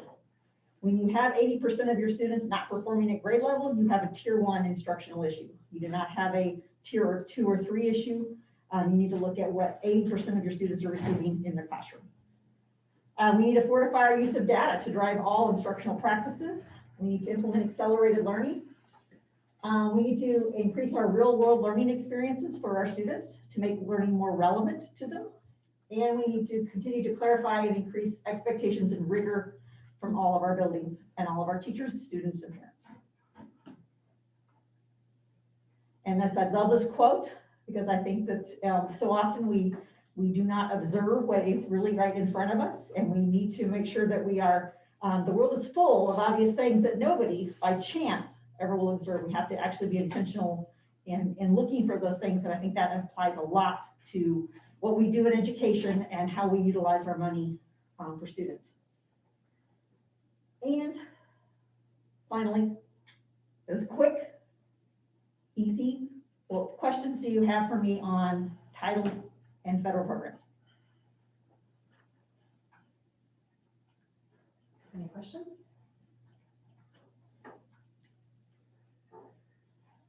This program allows us to do a lot of different things to continue to provide for our students, desperately needed, and something that we try to utilize to the highest level that we possibly can. So certainly very thankful for Dr. King coming in. Every time that we've had somebody come in, we look at it a little bit differently. When I came into the district, I looked at this program a little differently, and we did a few different things with those. But as we've progressed in this district, our needs continue to change and adjust. You can see behavior interventionists being pieces on there as we've grown with social emotional.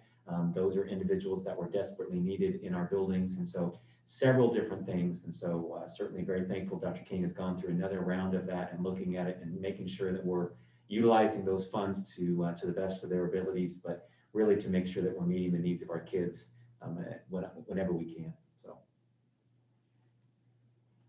The only question I had was, and I remember how it was worded, so the 2 years and how the schools spent their money. Mhm. The second year, when they added the behavioral interventionist, it looks like the thing that came off was around PD. So how are we filling that gap? Well, we filled it through our PDC committee, Okay. basically, because 1% of all your money, your state money has to go to that as well. So it's like, what has to give, what has to take? How do we better utilize that money before we utilize that money? And I'll tell you, a lot of things that came off was stuff that we were buying for buildings. There's been several times, and it's not just in this district, but it's like, oh, we've got to spend our money, so what are we going to buy? Rather than being proactive and thinking about intentionally what you're going to buy that's actually going to give you a bang. And I told all of them, the first year I came, we were spending a lot of money up into the deadline to spend money. It's like March, and they were spending their money in March. The money is for this school year. If you're spending your money in March, how are you able to help students this year? Mm-hmm. So it was like, let's spend our money early on to get the things that we need in place for the year. So I think we're definitely getting better at it. Last year there was, I mean, obviously with COVID we stopped, but it was like the money was spent. And it was nice to see that it was going to be implemented for something that they were going to use that year. Perfect.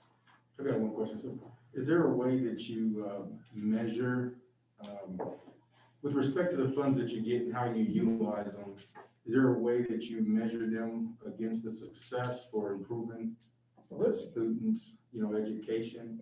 Given, you're kind of showing across the board where we are with iReady results, how do you display how the Title I funding is helping better those, assessments that we're seeing? Absolutely, and we're required to show that to the federal government. We have to do several things to show. And they look at our state assessment data. They look at where we are in our APR, such as how many students graduate, those kind of things, which has been a really good, have been very good numbers for us. They look at your retention level of students, your retention level of teachers and staff. I mean, how long do they stay with your district and those kind of things. They look at parent surveys. There's a lot of things that they do. They recognize that it takes a remarkable concerted effort in your high poverty schools or high risk students to get them to a level And if we continue to not use that I mean, I think it is imperative upon us, every 3 years we do a needs assessment. And we have to look at, truly, honestly look at, and was that working? Can I see marked improvement in student achievement? Can I see marked improvement in student success in social emotional and or discipline? Do I see better teachers that have more research-based instructional strategies? Do we have a better curriculum in place? And if we're not seeing those things, we have to eliminate what we're doing. I mean, I think that is so key to education is we have to stop doing what's not working and do something that is working. And so that's that process every 3 years. So they will have one more year and then we'll do a complete needs assessment again. And if it doesn't work, we better try something different and utilize our money in a way that's going to get us the bang for the buck. But my thing that some people have heard me say this before is there's no magic bullet. It is slow and it's steady. We know what to do. We just have to do it now. That's part of the process. Okay, thank you. I have a question, and I may have misunderstood, was it Dr. Nash that made the comment, something about her numbers maybe affecting her Title I? So what she's saying is she's down about almost 100 students this year. And the 100 students, so I mean, what she didn't say is the 100 students she's down this year are probably our most at-risk students. That we can't find them, one, or we can't, they've either moved or they're off somewhere, or they're not responding, or they're not coming to school for whatever reason, and for not lack of lots of trying to reach out to them and find them. Our feeling is they will come back. But is that going to affect our dollar amount? Because it's based on your last year's money, your last year's enrollment. So next year. So the next year's will be based on this year's. So yeah, it definitely could have some impact on us. Just one more question, just for clarification. So the Title I funding, sounds like you got the enrollment, the free and reduced lunch, and how much it costs to educate a student in the district. It kind of defines what that budget might be, right? Correct. But in terms of the guardian to say, I mean, once you meet those qualifications, right, and you can get those funds, because you'll lose those funds, like what we just talked about. If numbers go down, you may lose that. But I guess the governing body to say, on the slide, you show what we got this year versus last year. Is it just looking at the data as an administration and the board to see that we're making improvements with those funds on how they're being used? But the Title I folks just kind of look at those requirements, or where's the delineation between, I guess, the governance in that? Is it, strictly just those requirements to get the funding, right? Does that make sense? Correct. It comes from the federal government issues that money to the state. But they're not monitoring the Well, they're progress. monitoring, Well, and the state then gives it to the districts. And so that I am the compliance officer for that. And so every 3 years, I go undergo an audit, and that will be next year. My first year here, we came into it too. And in which it's a desk monitoring at this point where I have to submit and I have to show any number of things. It's like a 3-4 month process that I have to submit and show evidence of Title I meetings, what we're doing, how we're spending our money. I mean, everything that has to go into it. And then that they has to get a bit approved at their level and make corrections, depending on what it is they feel it needs to be made corrections on. And then if they don't approve your desk monitoring, they come out and do an in-person monitoring audit of you, and that is not what I want. So I'm trying to make sure that don't happen.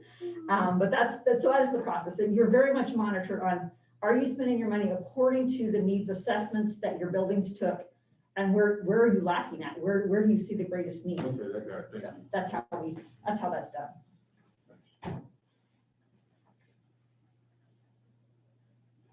All right, any other questions or comments? All right, if not, I will entertain a motion.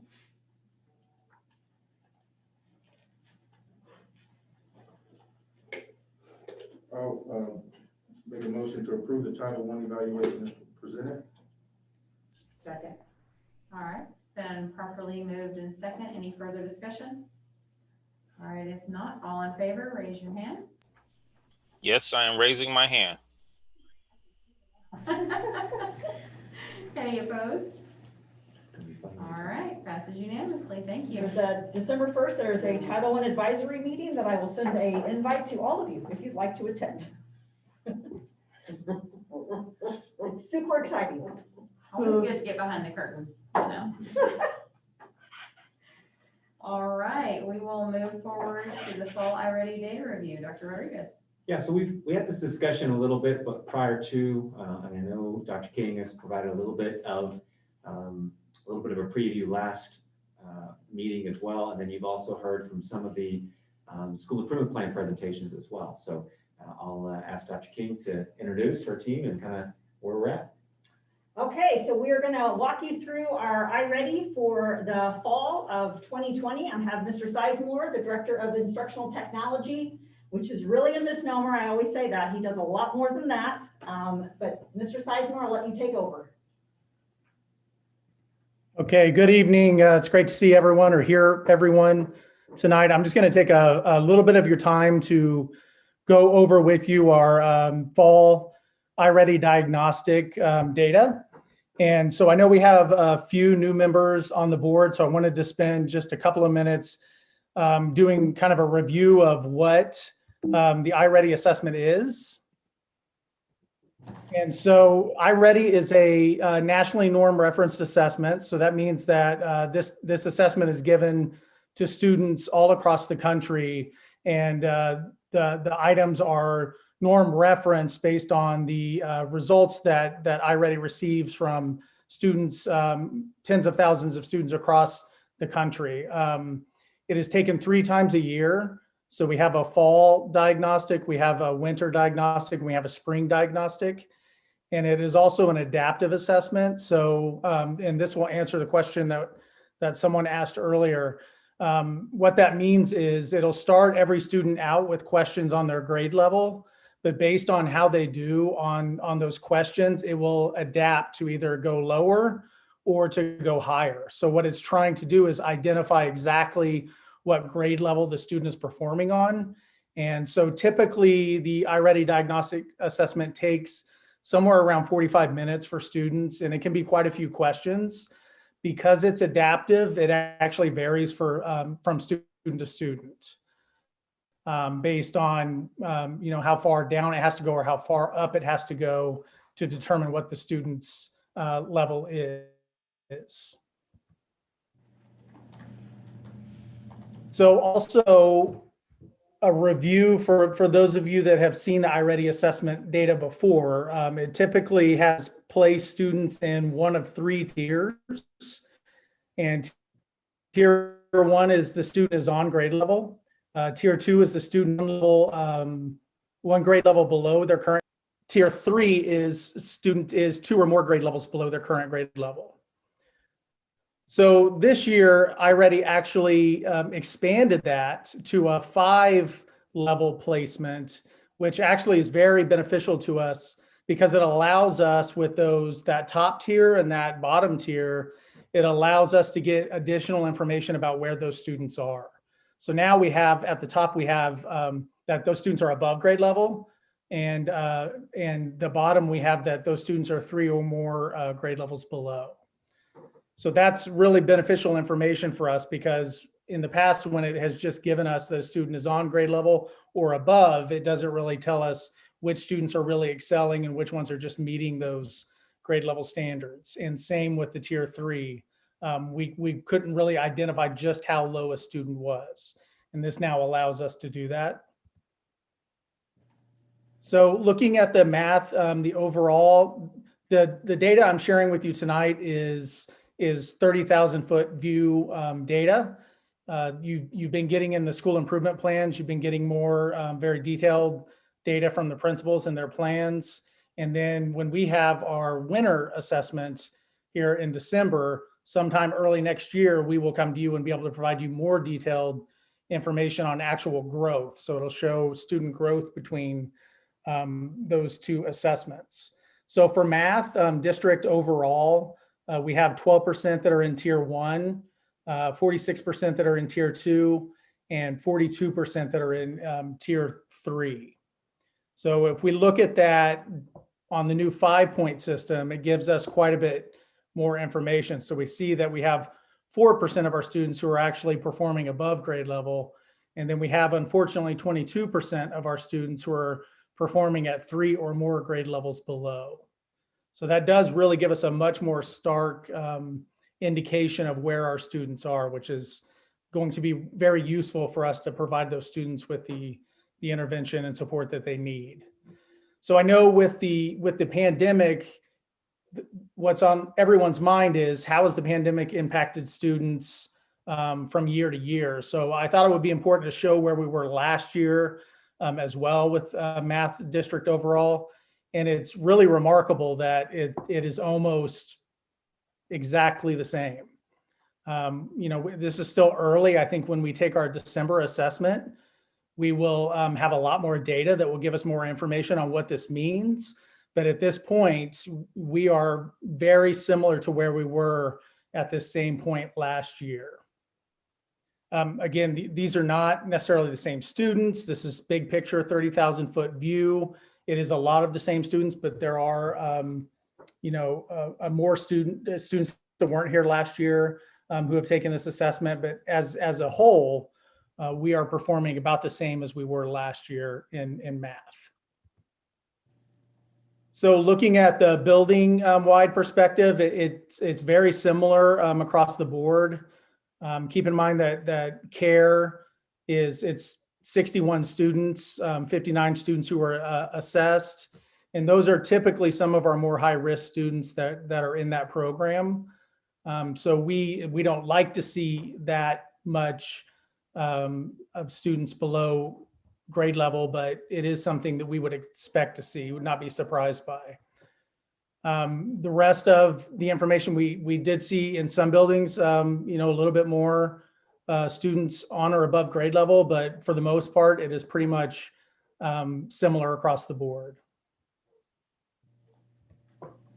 And then if we look at the grade level data, again, it's very similar. These are patterns that we have seen for several years, whether it's iReady assessment data or MAP data.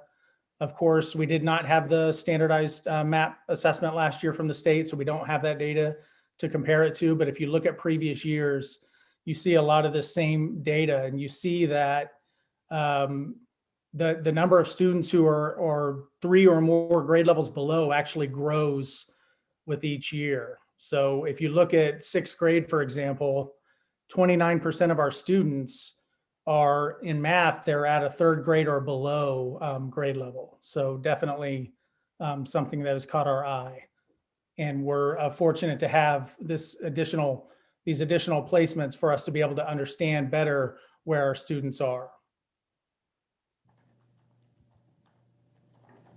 If we move to reading, we see very similar data in reading as well, 23% in tier 1, 37% in tier 2, and 40% in that tier 3 category.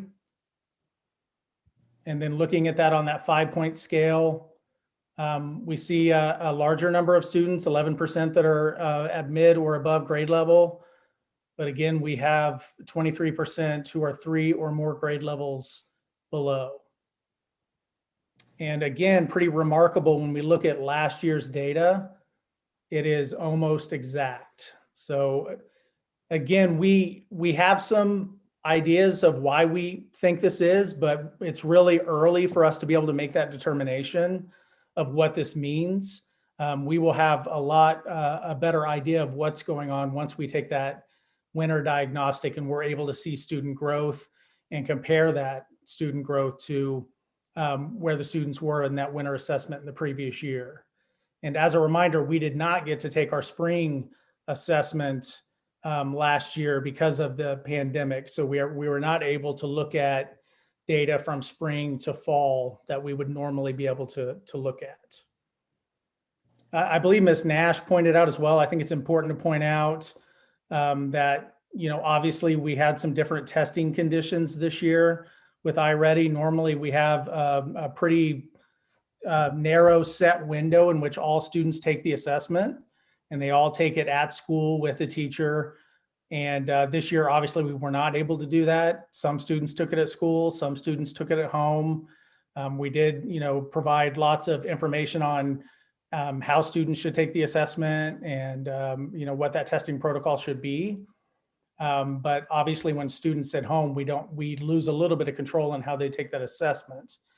But when we look at data of our students who are all distance and the students who have come to school hybrid, we don't see a real difference between the performance between those two groups. So if we look at the building with reading, we see a lot of the similar patterns that we saw with math. We do see a little bit more in the green range with reading than we do with math, which I think is a positive. But still, we have far too much in that tier 5 of students 3 or more grade levels below. And then looking again at the grade level data, it's a very similar pattern. Like I pointed out with 6th grade earlier, if you look at 8th grade here, we had 280 students take this assessment. 45% of those students are 3 grade levels or below.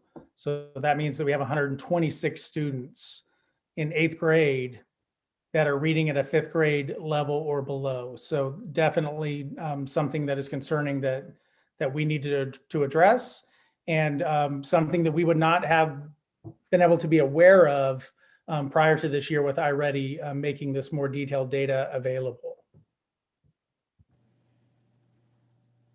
So that's just a general overview of where our diagnostic landed here in the fall. Again, just a reminder that when we do our winter assessment, and I imagine it'll be sometime in January or February that we'll provide you with that update, that we will have a lot more information because it'll actually provide us with growth data between this assessment and that assessment. So we'll be able to really measure where students are and how, honestly, how our pandemic teaching is working, and if it's meeting the students' needs or not.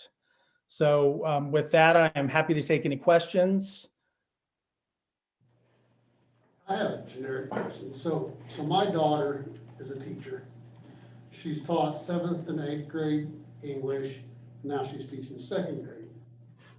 So in the past, she was able to help improve these students because they were in class with her. And I had a discussion with her last night.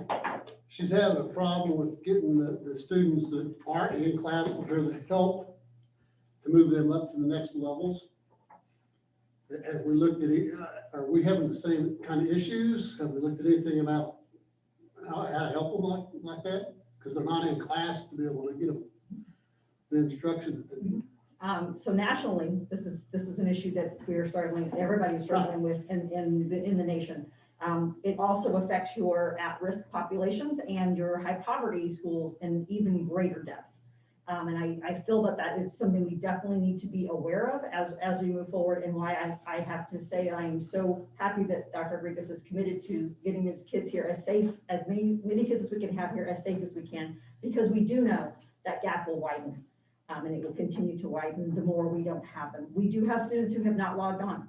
We have students who are not completing assignments. We are doing as many home visits as we can possibly make. We are trying to reach out intervention-wise to find out what is the struggle.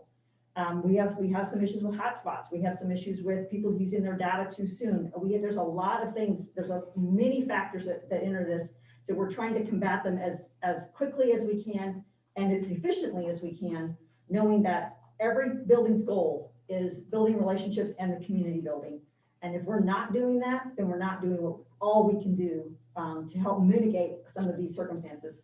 We're not going to mitigate it all. We're just not until we can get back. But I will say that we've said this over and over again. The pandemic has just exposed some things we already knew were there, and has kind of shown a spotlight on where we definitely need to see some different teaching strategies, some different understanding of how you reach students in high poverty or marginalized groups.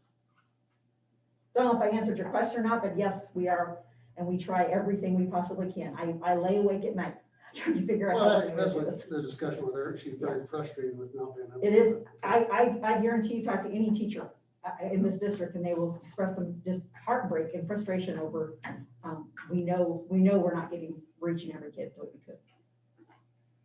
So question on the same lines, because, so the question is, when you look at the curriculum for any grade level and you have those students that are 2 grades behind, and you have students that may be meeting the level, how do you balance keeping the ones that are at the level that they're supposed to be at, continue to progress, and you can go further, when you gotta also be able to maintain and bring everybody else up at the same time, and you may be in a classroom setting. So, you know, what is the balance to make sure that because you can't just stop the kid from learning who is, you know, achieving that, but you can't leave the other ones behind. So how do we balance that with the way you're setting up the curriculums for any particular grade? So glad you asked this, because this is so if I look historically at what we do with our iReady and what happens is we are really, really good at the yellow. So if you went in last year from fall to winter, our yellow decreased. We were able to move kids out of the yellow, which is 1 year below grade level, up. We had very little movement in the red, which tells me we're pretty good at some interventions here with the yellow, if they're 1 year grade level below. But what are we doing when they're that far below? And how do we make sure we are reaching them? What we have to understand, and without going into too much detail, is that the standards are written in every grade level with a strand that connects each one. And we have to identify the priorities and then follow that strand. So if my kid is in the 5th grade, but they're only reading at a 3rd grade level, I still teach at the 5th grade level. I just follow that strand back and find out what was that standard they missed in the 3rd grade that directly connects to what I'm teaching in the 5th grade. And I do a small group to get that skill so that they're able to join the 5th grade group. It is time consuming. They have to be very, very intentional, but it means there's a lot of small groups. It means in my classroom, I have a full group. I do a full grade mini lesson, and then I break them up into small groups. And this group needs this skill that they're missing at the lower level. This group needs another one, and I have to be intentional and very specific and monitor in order to bring kids up to the grade level. And that's the interventions that we're talking. That's the tier 1 instruction that we're making sure happens in every grade level up. And it is painstakingly, it's a painstaking process to make sure that we're all in alignment. Every teacher from every room to room, building to building is all doing the same thing with kids. Okay, thank you. Yeah, it's not an easy concept. Differentiated instruction can be very, very difficult. And we talk about it all the time. And I know teachers who are masters at it that still are learning how to be better, because it is not easy. It is incredibly difficult. But how do we take the students at the very top and the very bottom, continue to work all of them in between, and everybody continue to progress? And it is not easy. And it's something that we spend a lot of time on professional development and talking with, not even just amongst our other teachers, but trying to get everybody to understand how to do that, how to do it better. But it is a moving target with a variety of different students. And also understanding what strategy to use in the moment with the student based on what the student actually needs. I can blanket teach a lot of differentiated lessons, but if I'm not truly understanding what that child needs and their deficit, I mean, I'm hoping that it works, but we have to get away from hope, and we have to know this is what that student needs based on data, based on my observations, and I'm going to give that, and then I'm going to test to make sure if it worked. And if it didn't, I better do something different. Yeah, I mean, it sounds like it's tough because when you do the assessments 3 times a year, but I mean, you know, this is something you got to deal with daily. Yep. And that's what I'm thinking. I mean, you got a certain curriculum that you got to teach, but then you got to break it up and customize it based on some of the data points that you got for each student. Yep. Okay, all right, thanks. How do you do that virtually? How do you small group virtually? You know what? We have some of the best teachers right now that chose virtual because I think they love the challenge, and they are figuring it out.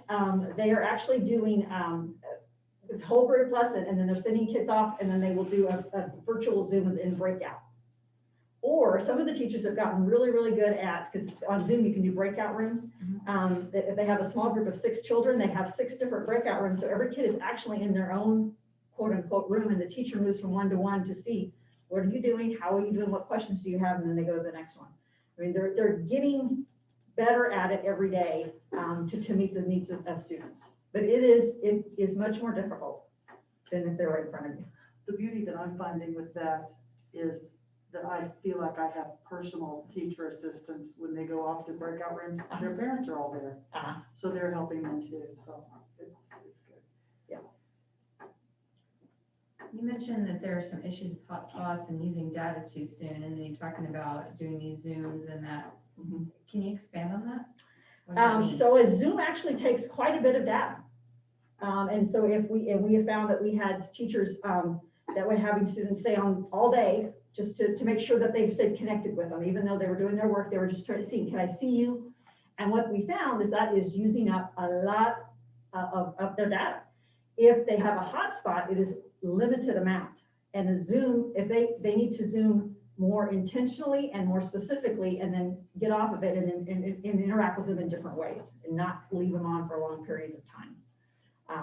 We also found that a lot of times the hotspot was being used for not necessarily just academic reasons. You know, the family was maybe watching a movie or whatever else. So understanding and making sure that we are more intentional in what's going to happen and how when it runs out, it's going to run out. And we also found that they start slowing down toward the end at the end of the month before the next month kicks in, and Zooms go much slower. I mean, when my internet goes slow, I automatically get disengaged with what I was doing, so I'm like, this is why we're seeing some disengagement as well. So how do we combat those issues?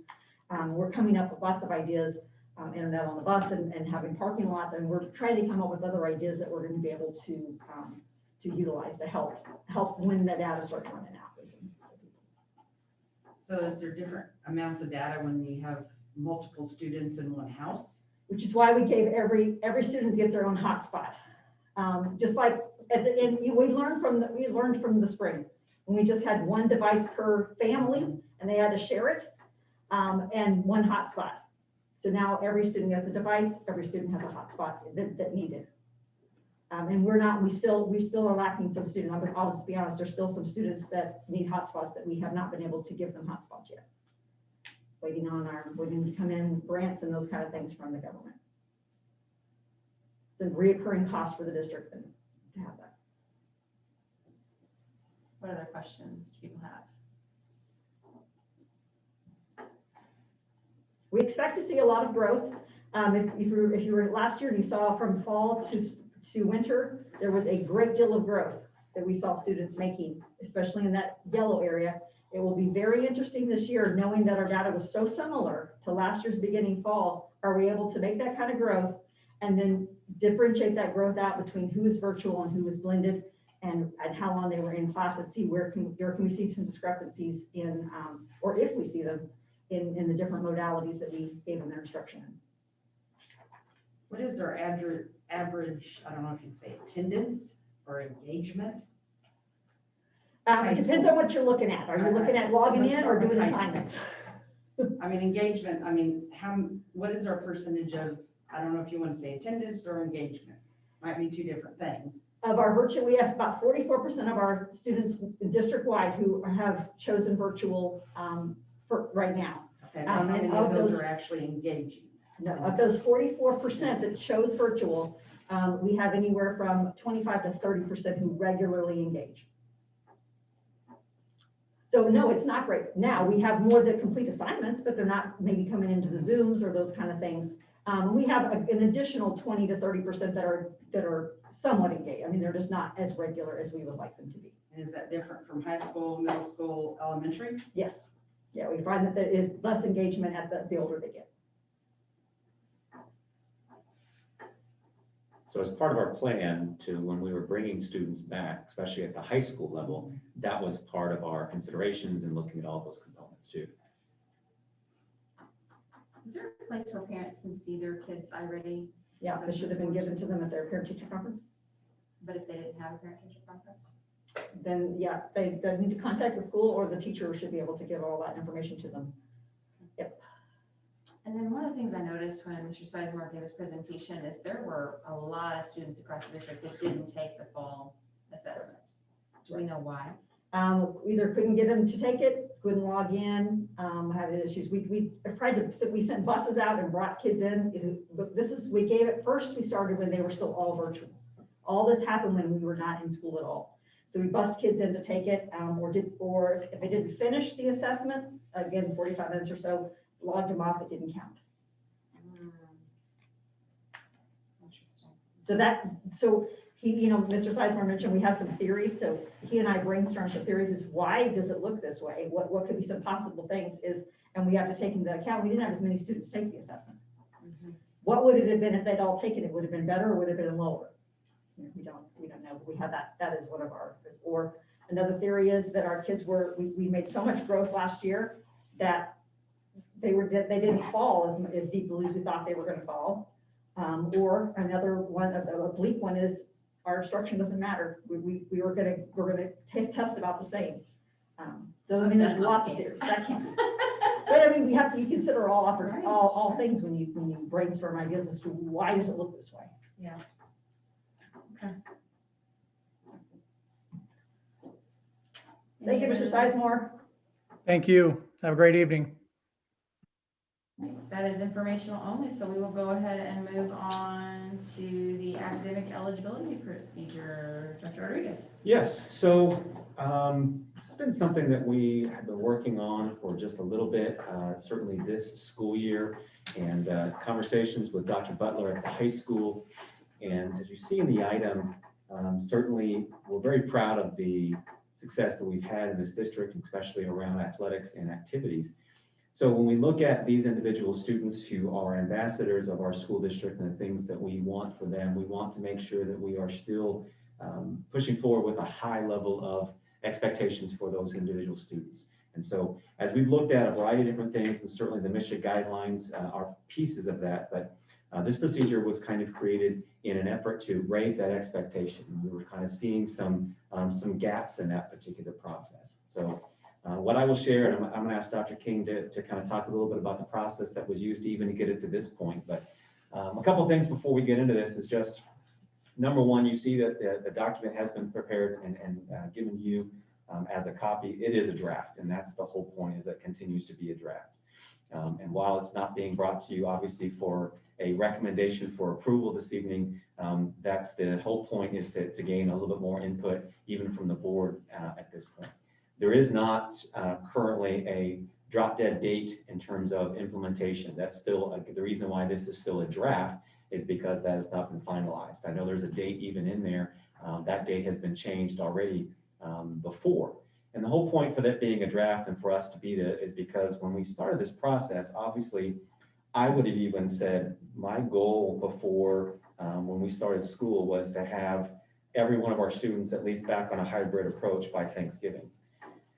We were doing pretty well and heading to that point. Obviously, the last 3 weeks have significantly changed in this particular city, and we are heading dramatically and quickly in the wrong direction.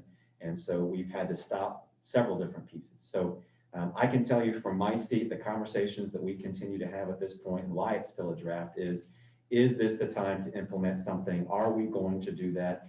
Is this something better off when we're at a full academic year, when we have all of our students back in person? Those are the conversations that are still ongoing. So I anticipate having additional conversations, but I can tell you, Cabinet continues to talk about that, and we are going to make sure that we continue to have those dialogues and discussions, even with individuals at the high school and middle school, before we make the final recommendation in that particular regard. So, Dr. King, you want to take us through just a little bit of the process thus far? Absolutely. So the GHS principal, Dr. Butler, and the AD, Greg Linhart, developed the original draft of the academic activities procedure. This draft was presented to various stakeholders by means of feedback groups at both the high school and both middle schools. That feedback was taken into consideration, and modifications were made by Dr. Butler and Mr. Linhart.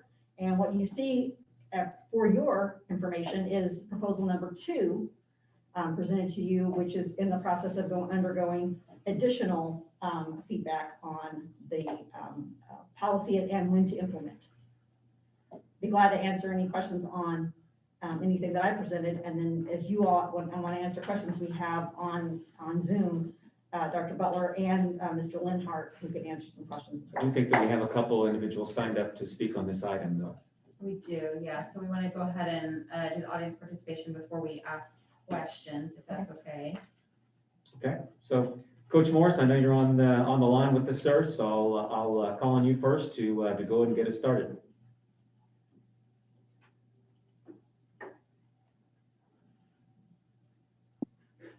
Thank you. Well, I've been at Grandview for 15 years. And in that 15 years, I've seen a lot of great success within our program. And I'm not just talking about, basketball, track, or even recently with our football team. I'm also talking about our band, our choir, our theater department. As you look at our programs and what we've been able to accomplish, when you talk about Grandview, all those great things come about from our activities program. So as we look at the possibility of implementing a academic policy of this nature, I'm all for standards and raising the bar and creating higher expectations for our students so that they can be successful. However, I think in regards to, as we look at this policy at the current time, based on the current conditions of our nation, our state, from a health and from a learning aspect, obviously, as you stated earlier in the introduction there, Dr. Rodriguez, was that, it's just not a perfect time for something of this nature. If you look at the whole aspect of school at this time, traditionally our students have been in face-to-face learning throughout their learning experience, and bringing on Canvas and remote learning has been a very challenging learning experience, and not just only for the students, but for parents as well as for teachers. So if we look at, in terms of trying to implement something at this time, there's just a lot of factors that come into play, just in terms from the traditional learning experience that our students, our teachers, and even our families are going through at this time, and trying to make the adjustment. Then you have to go specifically in terms of what is the learning culture for a lot of our students right now, and that's in home. Obviously, you understand the dynamics of and the demographics, socioeconomically, of our students and our families in our district, which brings on another challenge in regards to creating a learning environment that's conducive for our students to be the best that they can be at this time. So then you got a lot of things going on with our students personally, with the social, emotional needs that they're struggling with from being in a pandemic for the last 8, almost 9 months. That also brings on a lot of challenges, and bringing on a policy of this nature this time really, I think, creates more stress for our kids at this time. And then the timing also is not fair at that if we're going to try to do something, and hopefully what was talked about, but the timing of it is not good from a fairness standpoint.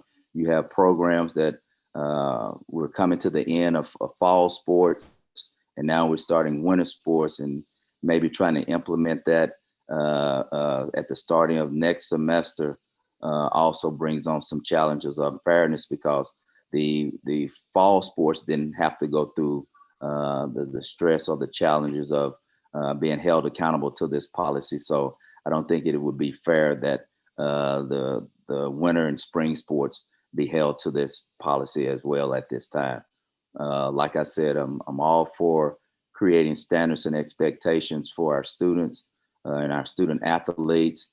They've done a great job of representing what Grandview is about. If you talk within any throughout the state, and even in the metropolitan area, when you talk about activities, our name comes up as one of the top programs as it relates to the things that we do at our school and for our community. So I am here on behalf as an advocate for all our students but specifically, our African American students who make up pretty much 75% of the students that participate in our activity programs at Grandview High School. So I hope you take some of the things that I've stated in consideration, and and we can look at from a better timing aspect of maybe looking at this, as well as also in terms of some of the specifics as it relates to the 60% and trying to move that up to 70%.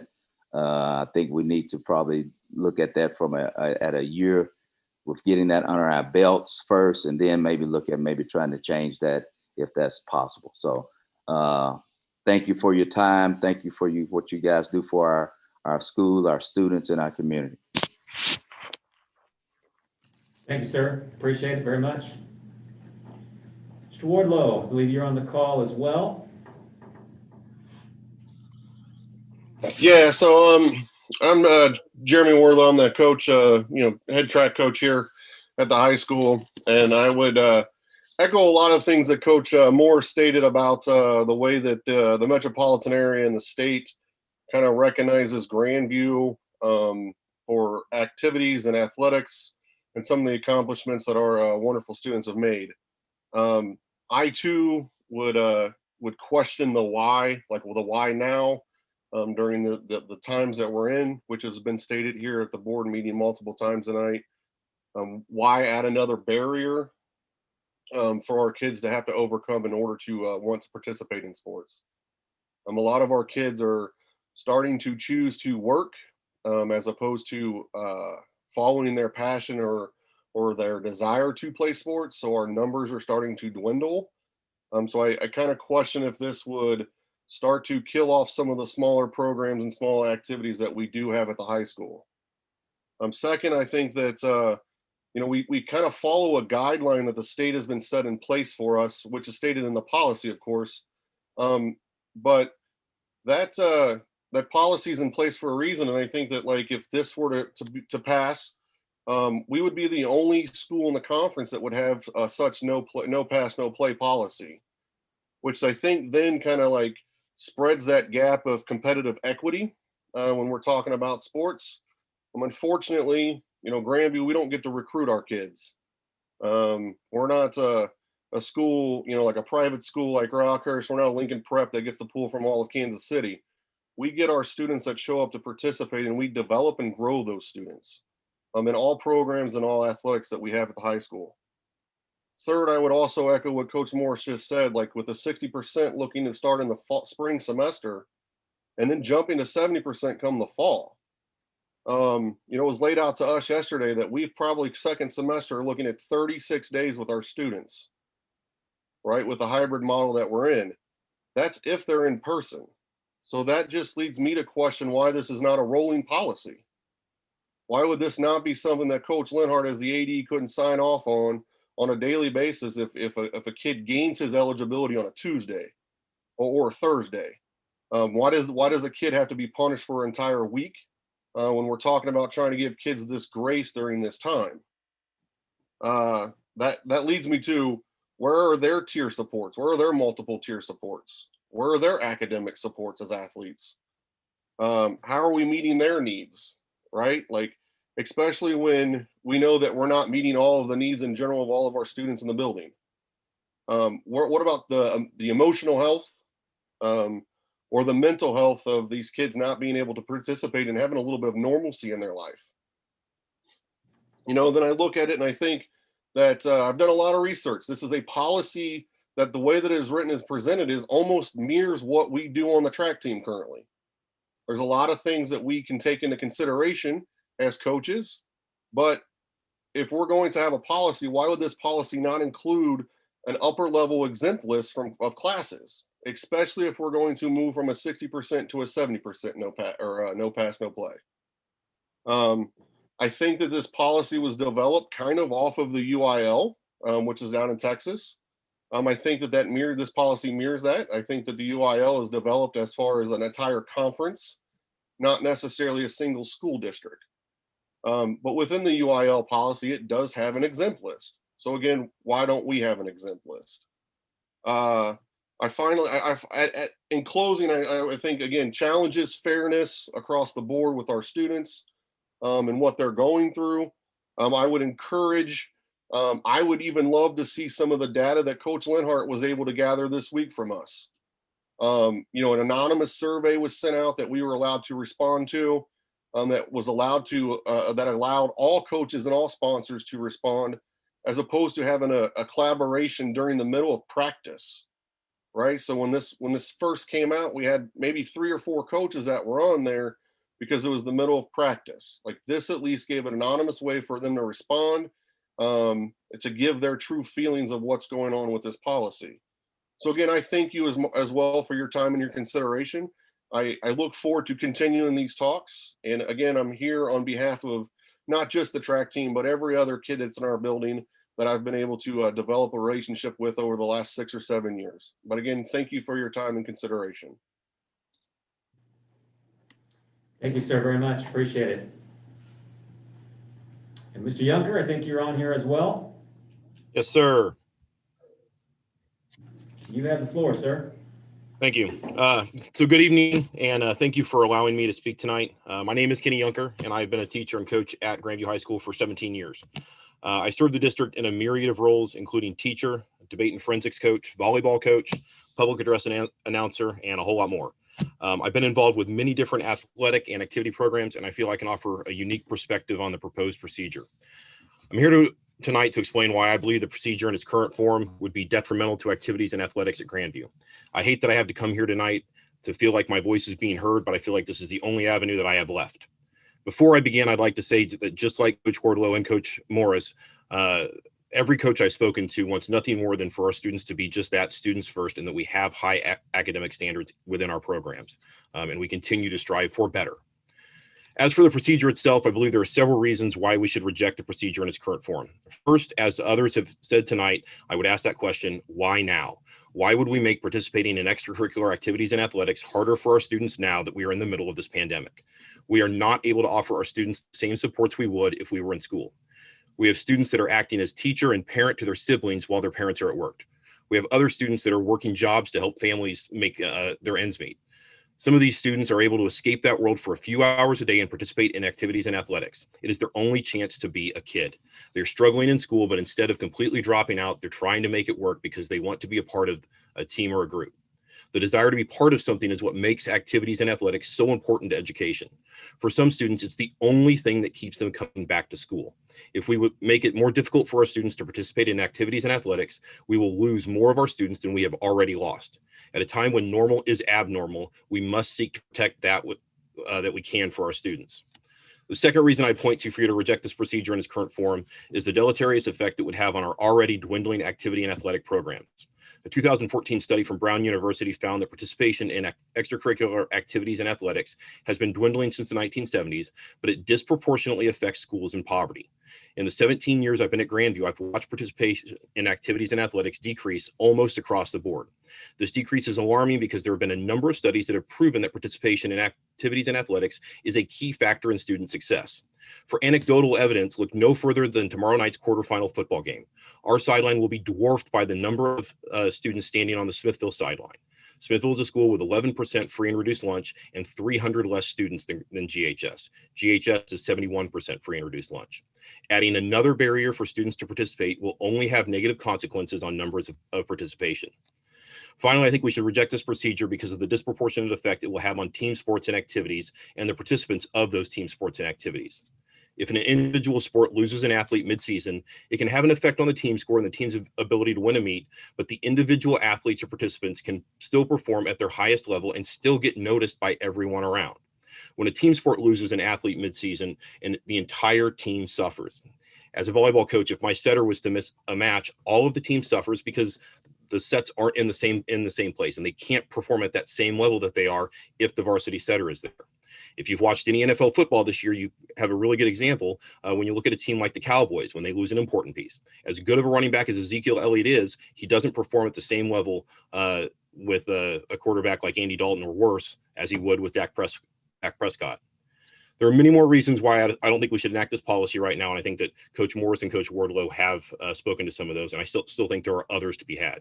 I want to thank you all for the work that you guys do. I'd be happy to answer any questions you may have. Thank you for your time tonight.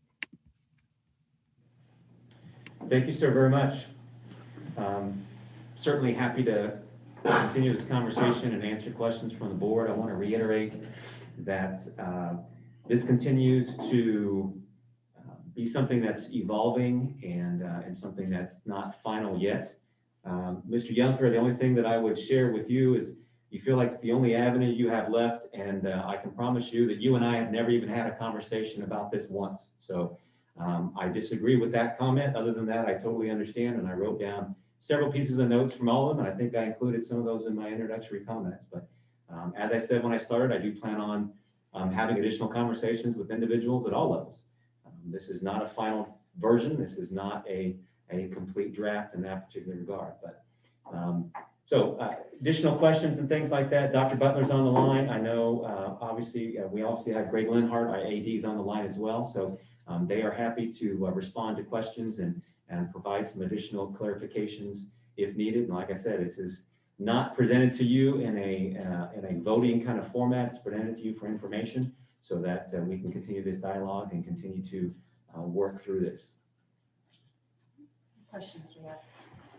I guess I do have a question. So I know there's been some focus groups. We've got some feedback here, but and you say conversations will continue. What are, the specific next steps to continue the conversation?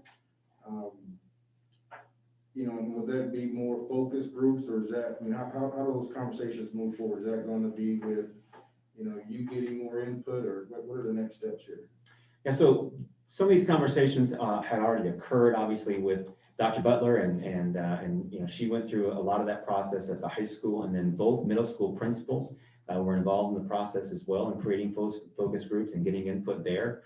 So then that input kind of providing to us, I think you heard, I think that was Coach Wardlow that referenced a survey that was sent out by Mr. Linhart, and got some of that feedback. So that just occurred. So I have not even had time to kind of review that information. So that's good information to have as well.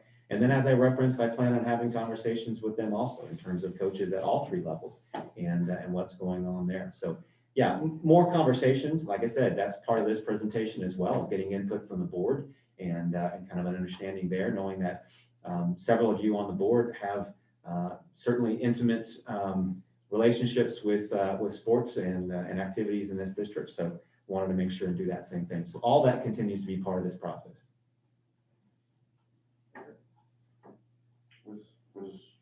Where did the groundswell come for even proposing procedure like this? Yeah. So Dr. Butler, I don't know if you heard that question. The question from one of the board members was, where did the groundswell come for even such a policy? Would you like to address that? Sure, I can address that. The groundswell came from some discussions that I had with my administrative team, as well as Coach Linhart, and some analysis of the data that we looked at about the number of our student athletes that were receiving scholarships and attending college after graduation.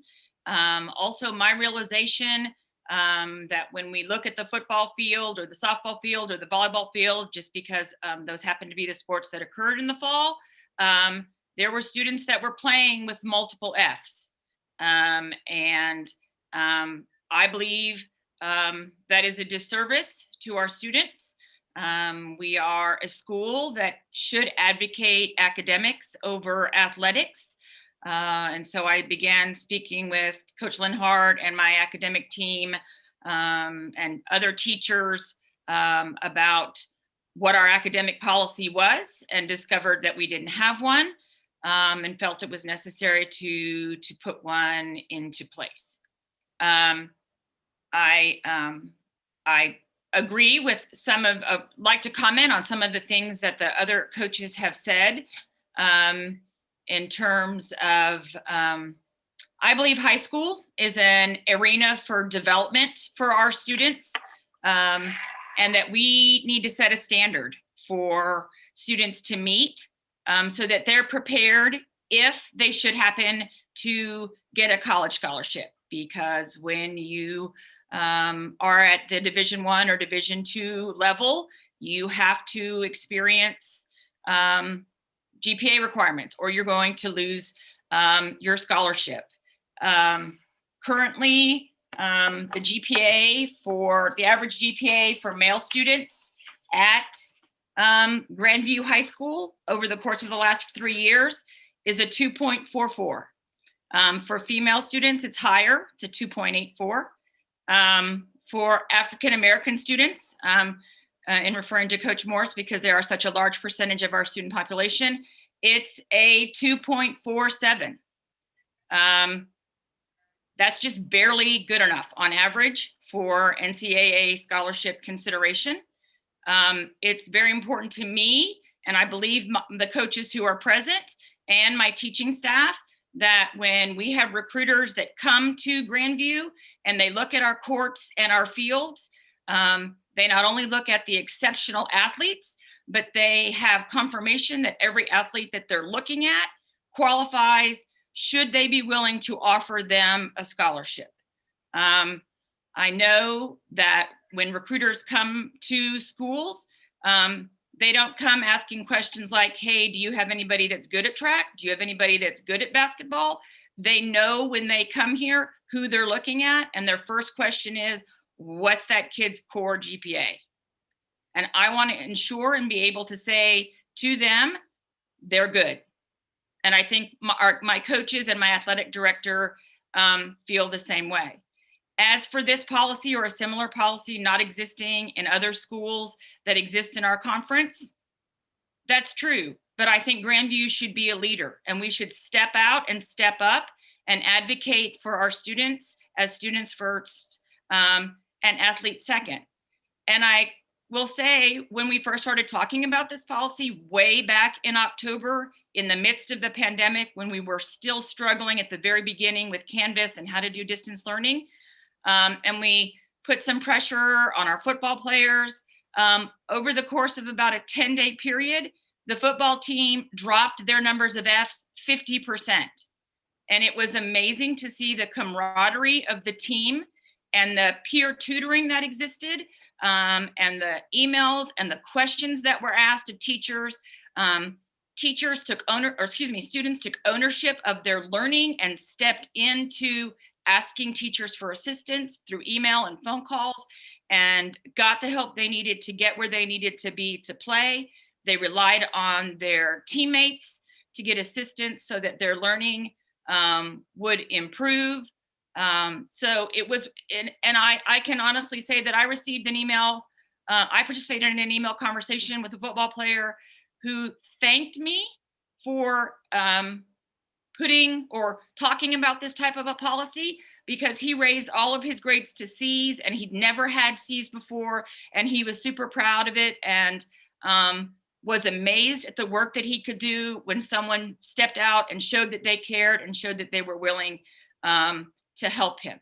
And if this policy is put into place, we are already prepared to provide tutoring 3 days a week in the afternoons.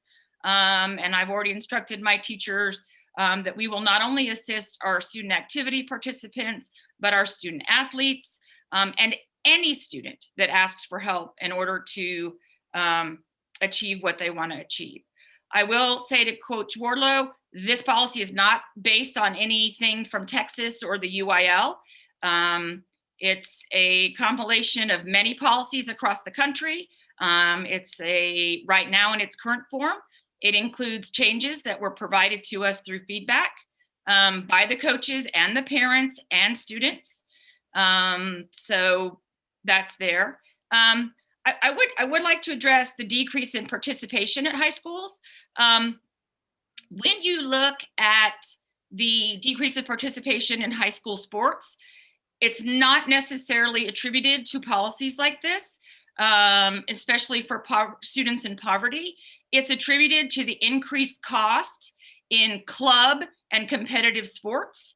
When you look at competitive softball teams, competitive volleyball teams, it costs a lot of money to compete in those type of activities. The days are gone when our students were able to participate in football leagues that were put on by the YMCA or something like that. So a lot of students don't get to put on a team uniform or a set of pads or get a baseball bat until they get into middle school or to high school. So it's those 7th through 12th years where students develop themselves into the athletes that they are going to be, because the sports are free or of a much lower cost. So if we are going to become the training ground for the future athletes, we need to put into place standards that allow them to move on to the next step, which would be college athletics. And without some type of procedure like this, my fear is that we close the door to those scholarship opportunities that they might be able to have, because we're not holding them to the GPA standard that the NCAA multiple divisions would require of them when they get to be graduating seniors.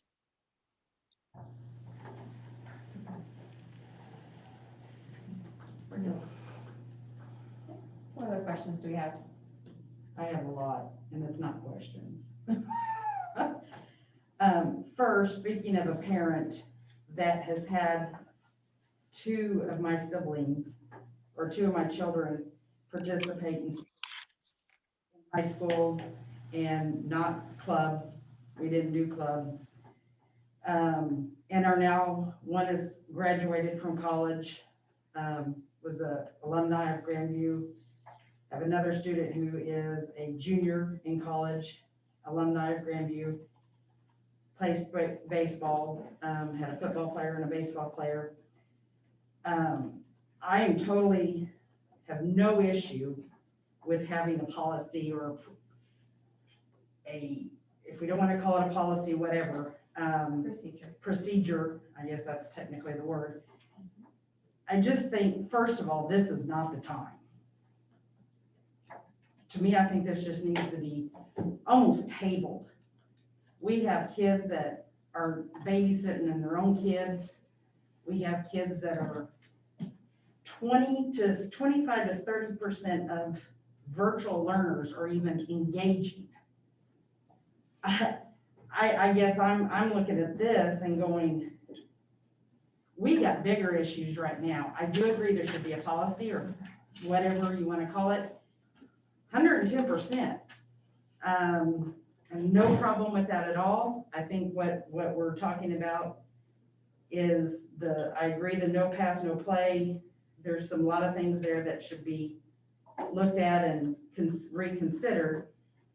But my biggest issue is not now, period.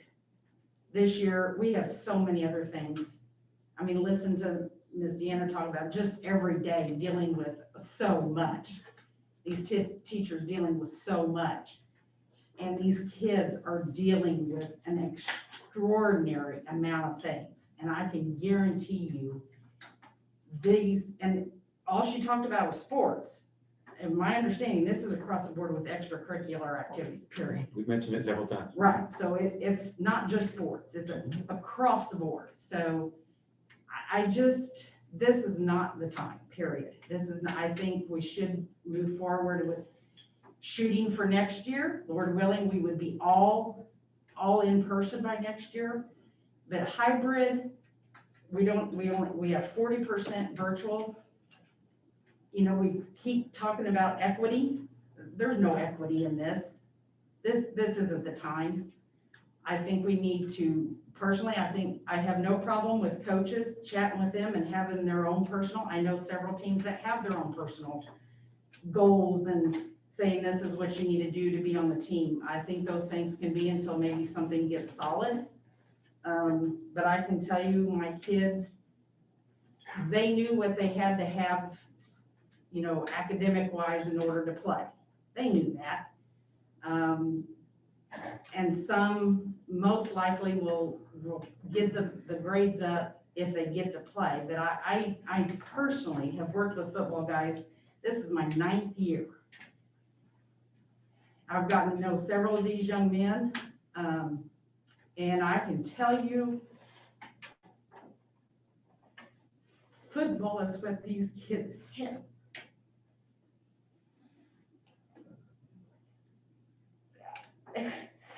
I have seen young men have to give up their Friday night to go take care of their little siblings. Academics right now, I'm not saying they shouldn't have them, but dang, these kids have so many strikes against them right now.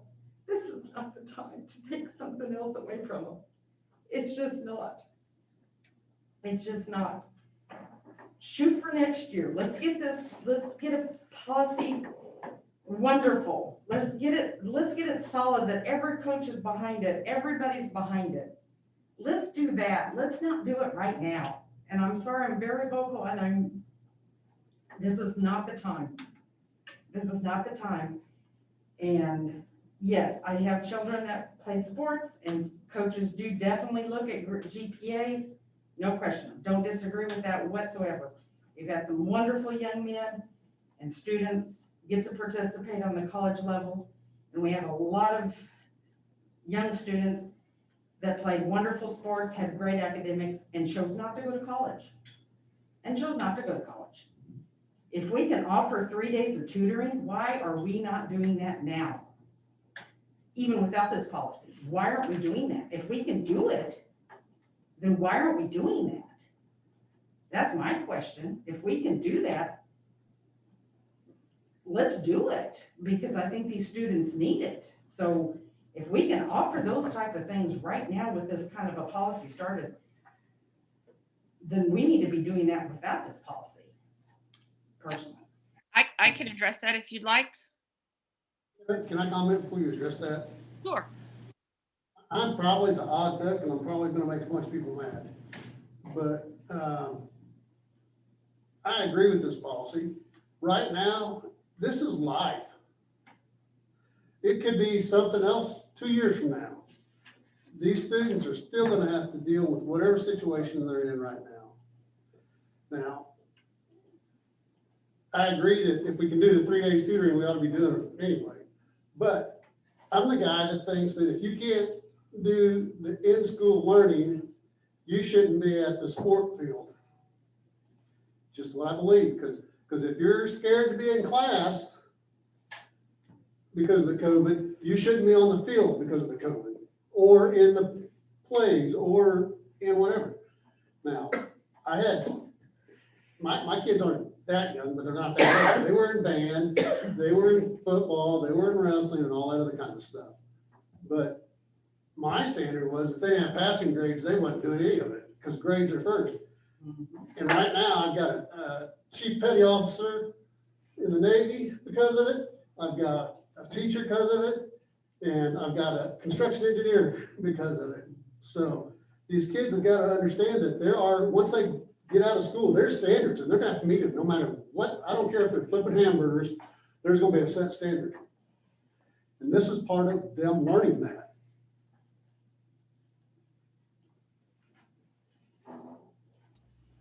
Dr. Butler, did you want to comment? Thank you, sir, for your comments. I appreciate it. I just wanted to address the 3 days of tutoring. We were not providing the tutoring prior to, we actually will start it the Monday after Thanksgiving because, of course, students were not permitted to be in the building up until about a week ago. So we had our first week of students last week, our second week of students this week. And I have coordinated with 3 teachers who are going to be staying after school Monday, Tuesday, and Thursday, starting the Monday after Thanksgiving from 2:45 to 4 o'clock to provide tutoring to our students. Unfortunately, we can only, well, we've agreed to take 25 students at a time because that's just one teacher. If we have more than 25 students, I myself have volunteered to tutor. I'm willing to take some kids into the library. Some of my other administrators have volunteered. Students have to provide their own transportation. They are permitted to stay after school if they're here if they're in the A or the B group. We will take them as well if they're able to get up here and get home, or walk home. But unfortunately, we don't have the funding to, or I'm unaware of the funding to provide transportation for the tutoring, but we will start Monday now that students are able to come to school. And you are correct that yes, this policy will affect both athletes and student activity participants, because we feel that the standard, while it should apply to all of our students, definitely will apply to athletes and artists and other club members as well. I know we're running late, but I want to say a couple things too, because this one has me kind of torn. Let me get this together. First off, I agree with that we need to have some form of standards. I remember sitting in looking at the scholarship program and seeing all of the people go across stage, all of our kids, but the only time we'd see our athletes was for the sports scholarship. And I used to ask myself, well, why can't we see them doing both? If we have the resources, if we have the tools to provide for our athletes, I keep hearing this about taking it away from them. If you want something, you go out and get it. I truly believe that if we have the expectations for our kids to win multiple whatever year after year, they can do the same thing academically as long as we provide the actual resources to make it happen. So if we're not able to provide those resources right now to go along with this, then I agree. We need not do it right now. But if we can, then we're not taking anything from them. They have to work harder for it. I know at work, if I want to move up, I have to do something. If I don't, I could get fired. You know, just like it was said earlier, there are standards. We need to have higher expectations. So I don't see it necessarily as taking anything away from them. We have to have higher expectations for our kids because they will rise to the occasion, especially if they want it. It's like the whole academic thing. You can't tell me these kids can't learn when you need a doggone PhD to play one of those PS4s or 5s or whatever those stupid things are. So it's a challenging situation. Like I said, timing is always key, but it was said earlier, we don't know if this thing is going to be over next year, if it's going to be over in 2 years. It could be something else totally. So we have to prepare for the worst and hope for the best. So like I said, it's a lot to be said on this. I'm kind of torn right now, but I truly believe that it needs to be in place. It's just a matter of how we implement it and with the revisions that are coming. That's it for me. Thank you. Any other questions or comments?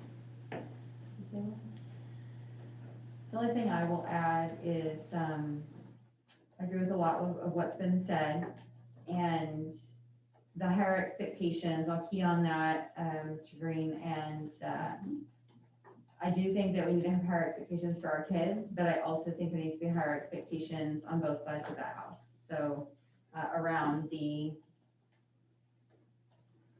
what the teachers are doing to help ensure that students have their best options for success with regards to grades, with regards to timeliness of grading, how things are done, processes and procedures. Canvas is new. I think people are still learning that. And I think we'll get where we need to be, but we definitely have some room to grow and improve at this point. Just one thing, I think it's just a piece, but I don't think all the athletes or any of these particular activities, that these are all like failing students, right? We're talking about each class, where they could be rocking between a high C or, close to a low C. They could be an honor roll student and score bad on a grade and get suspended for that weekend, right? So, just need to keep that in mind that, as we implement this policy, it could look like punishment to a student who does very well academically, but he's cut out of the picture for a short period of time because of a bad grade that any of us could have any day, right? And that's an opportunity missed because of that, right? So I saw an appeal process for some students, who may qualify that, but just something, consider as this policy continues to evolve and get. Certainly, I made several notes and continue to have this be an evolving process.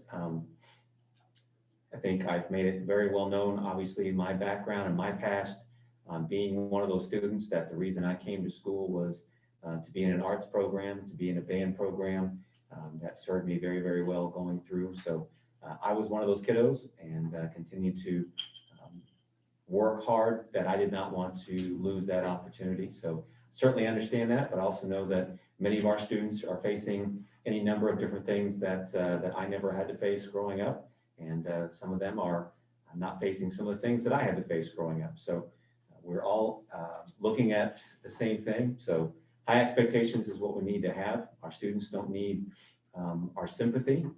They need empathy, they need supports, and they need us to push them and make sure that we're showing that we believe in them and that they can achieve better than some of them are.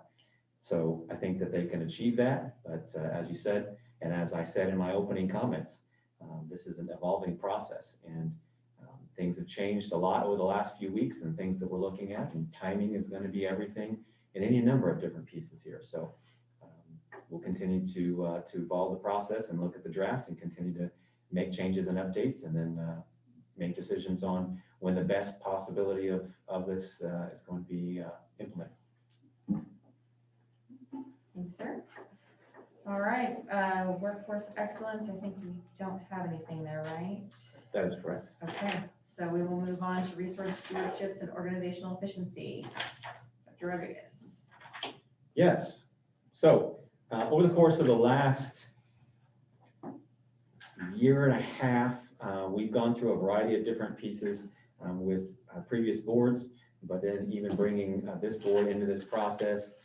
We had conversations before the summer. We had conversations over the summer, and I've tried to have several conversations leading up to kind of this point. We said that we would have a presentation this evening, and then actually try to bring back a recommendation to you if the board felt like we were ready to do that for next month, as we look at a bond and this process of bond levy and what we think is going to be needed to take us through the next piece of our school district. So we wanted to provide the information to you tonight, try to do that in a concise manner, knowing the lateness of the evening, but want to make sure that the board has the information that they need. So Ms. Cook? Yes, the information is available online, but you also have a packet of information. We do have Larry Hart and his team with us. LJ Hart is the financial advisor for the district. Larry's going to take some time, Larry and his team will take some time to kind of outline our current position, what our capabilities are, our financial strength, and hopefully provide some information that will give you confidence that we are in a strong position for what we will be maybe proposing. We'll also then take a little bit of time to talk about a potential operating levy. We have some information, some of the attachments outline the additional funds that will be generated. And the last time we spoke about that, you had asked for some information kind of outlining the impact on our taxpayers. And so we've provided that information, and we'll go through that. But at first we wanted to allow Mr. Hart and his team to present the information. Again, it's included electronically, but you also have a paper packet in front of you for whichever is easier for you to follow. So I think we're going to have the LJ Hart team take over the screen and lead us through the first part of this. Thank you, Anne Marie. And I did hear Dr. Rodriguez say concise, and I will do my best to cover this. There's a lot of data. There is a cover letter in the booklet that it walks you through it pretty in a basic format. The key element is that right now the interest rates are the lowest they've been for the last 60 years. And you have very healthy fund balances in the debt service account. And with the $1.05 per $100 assessed valuation debt service levy, your revenue production is very adequate to handle a $50 million bond issue that could be put on the ballot in April with filing deadline of January 26th. The it would take a 4/7 majority. We have in our handout results of your elections the last several years. And when there have been no tax increases, your percentage of approval has been very, very strong. We would be optimistic about that. Right now, we have on there as Exhibit A, the 10-year U.S. Treasury note yields since January 1 of 2018. And those blocks indicate, or rectangles indicate, when rates were raised in blue, and in yellow when rates were lowered by the Federal Reserve. You'll notice on the far right-hand side, we're very low. We're down to about 0.25% on the short-term interest rates, and the 10-year yield is about 0.85% as of this afternoon. If you turn to Exhibit B, the average for the last 60 years has been over 6%. So we're just a little over 1/10 of that in terms of what your rates are. If you look down at the far right, where we are now, and see where we've been over the last 60 years. So the voters are generally aware of that, and they know that this is a good time for the school to be able to lock in attractive rates and to be able to sell their bonds at premiums if they need to generate additional funds for the projects. The other charts, Exhibit C and Exhibit D, are somewhat self-explanatory. The last one, Exhibit D, just illustrates where rates have tracked on the 10-year note for calendar year 2020. The 10-year note is an example of where the bond market is, somewhat like the Dow Jones Industrial Average indicates what happens in the stock market on a day-to-day basis. But the bottom line to take away here is that you're less than, almost just about 1/10 of what the rates have been for the average last 60 years. There's a draft ballot that lists all the projects that have been discussed amongst yourselves. It's a very complete list. And that ballot, if you think it's too wordy, could be generalized a little more. But one of the benefits of the way it is it gives you total disclosure of what buildings are going to receive some improvements, which I think is good, but there may be a way to say it with a little less, take up a little less space.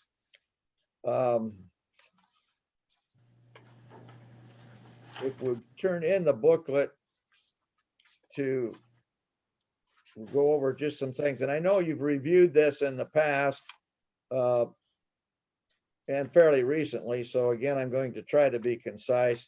If you turn to the page showing the history of the district's financings, this is our involvement since 1996, and recently we've shifted from being your underwriter to your municipal bond advisor, which means we're required to operate in your fiduciary interest.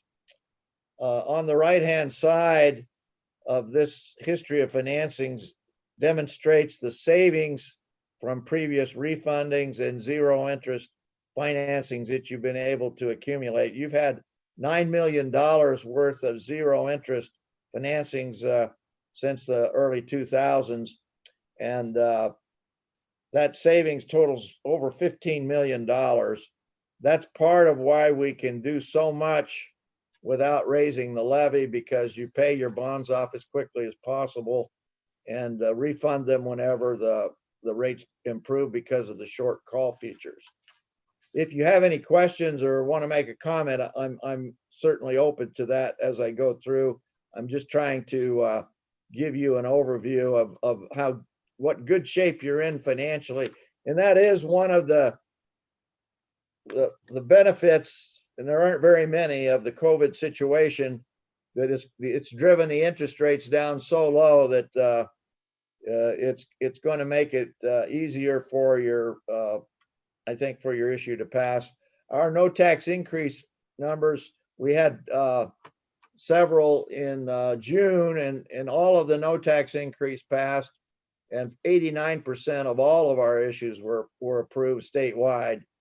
And we would be optimistic about your chances. It still will take effort to inform the people what the projects are and why there's no tax increase. And we're assuming, if you go now to page 1, the other exhibit A in the booklet, this shows your assessed valuation growth. We're only assuming 1% growth in the future, which is conservative based on the 6.25% average you've had for the last 5 years. The reason we're down to 1% is if you go to page 2, exhibit A1, you can see that the growth this past year was a minus 2.96%, and you had a huge jump in assessed valuation, as you're all aware, in fiscal year 1920 of 22.23%, which has caused a rollback in the operating levy. And you did put 25 cents of that rollback in debt service, which is significantly improving your capital facilities opportunities. If the levy history appears on page 3, when Anna Marie talks about seeking an operating levy increase, you'll notice if you look at fiscal years 2010-11 up through 2014-15, you had a constant levy of $5.89.36. Presently, your total levy is $5.35. The debt service levy would not need to be changed. So you do have room to seek additional money for giving teachers better pay and benefits without going above the levy that you had for that 6-year period back from 2010-11 through 14-15. The cash flow analysis of all your bonds, that's laid out in spreadsheet 1. I think we've reviewed those before. The key to it is if we switch to the enlarged page 7, spreadsheet 1, this salmon colored column shows your projected fund balances in debt service as of June 30 each year. The dark blue shows your total payments of all the existing debt. And you'll notice those balances are climbing significantly. So that's room to pay interest and principal on the $50 million that we're discussing. Your legal capacity is actually listed on page 8 of which is 15% of your assessed valuation. It's a little over 74 million if you notice at the bottom of the page.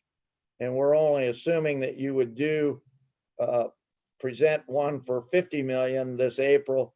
And that would probably take 3 to 4, maybe 3 to 4 years, maybe slightly longer to spend all of that on the different projects that you've got in mind.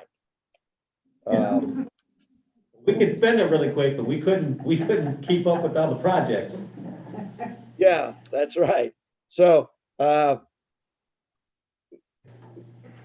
we illustrate on page 9 that this is a worst case situation where we have interest rates high enough that would produce another $5 million of premium for your projects if it was sold at 4% in today's market and retired over 20 years.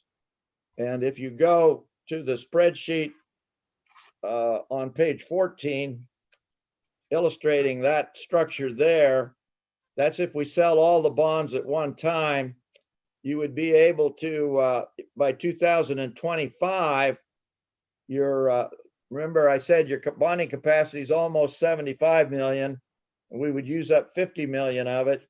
Do we have that schedule for the new bonding capacity right there? Okay, this is not in your booklet, but this shows what your capacity is likely to be in 2025 after you borrow the 50 million now. So you still have an opportunity for other no tax increase within 4 or 5 years for almost your legal limit. Not saying that you would need to do that, but your cash flow and the revenue from the debt service levy is strong enough to put you in a position where that's possible. And that can do make a lot of improvements district-wide.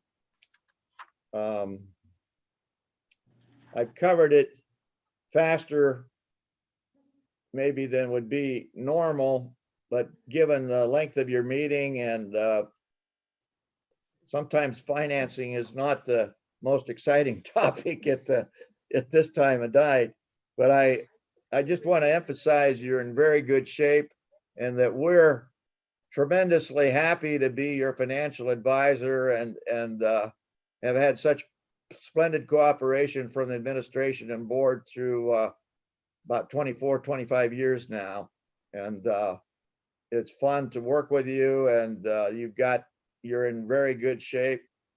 I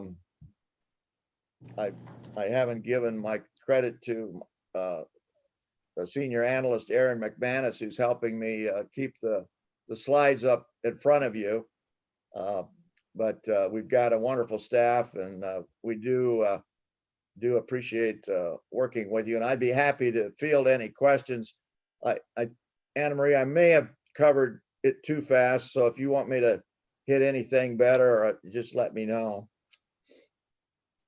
No, I think you did a great job. It's a lot of information, and I know they'll all go home and take a look and read through it thoroughly this evening when we get done with our meeting.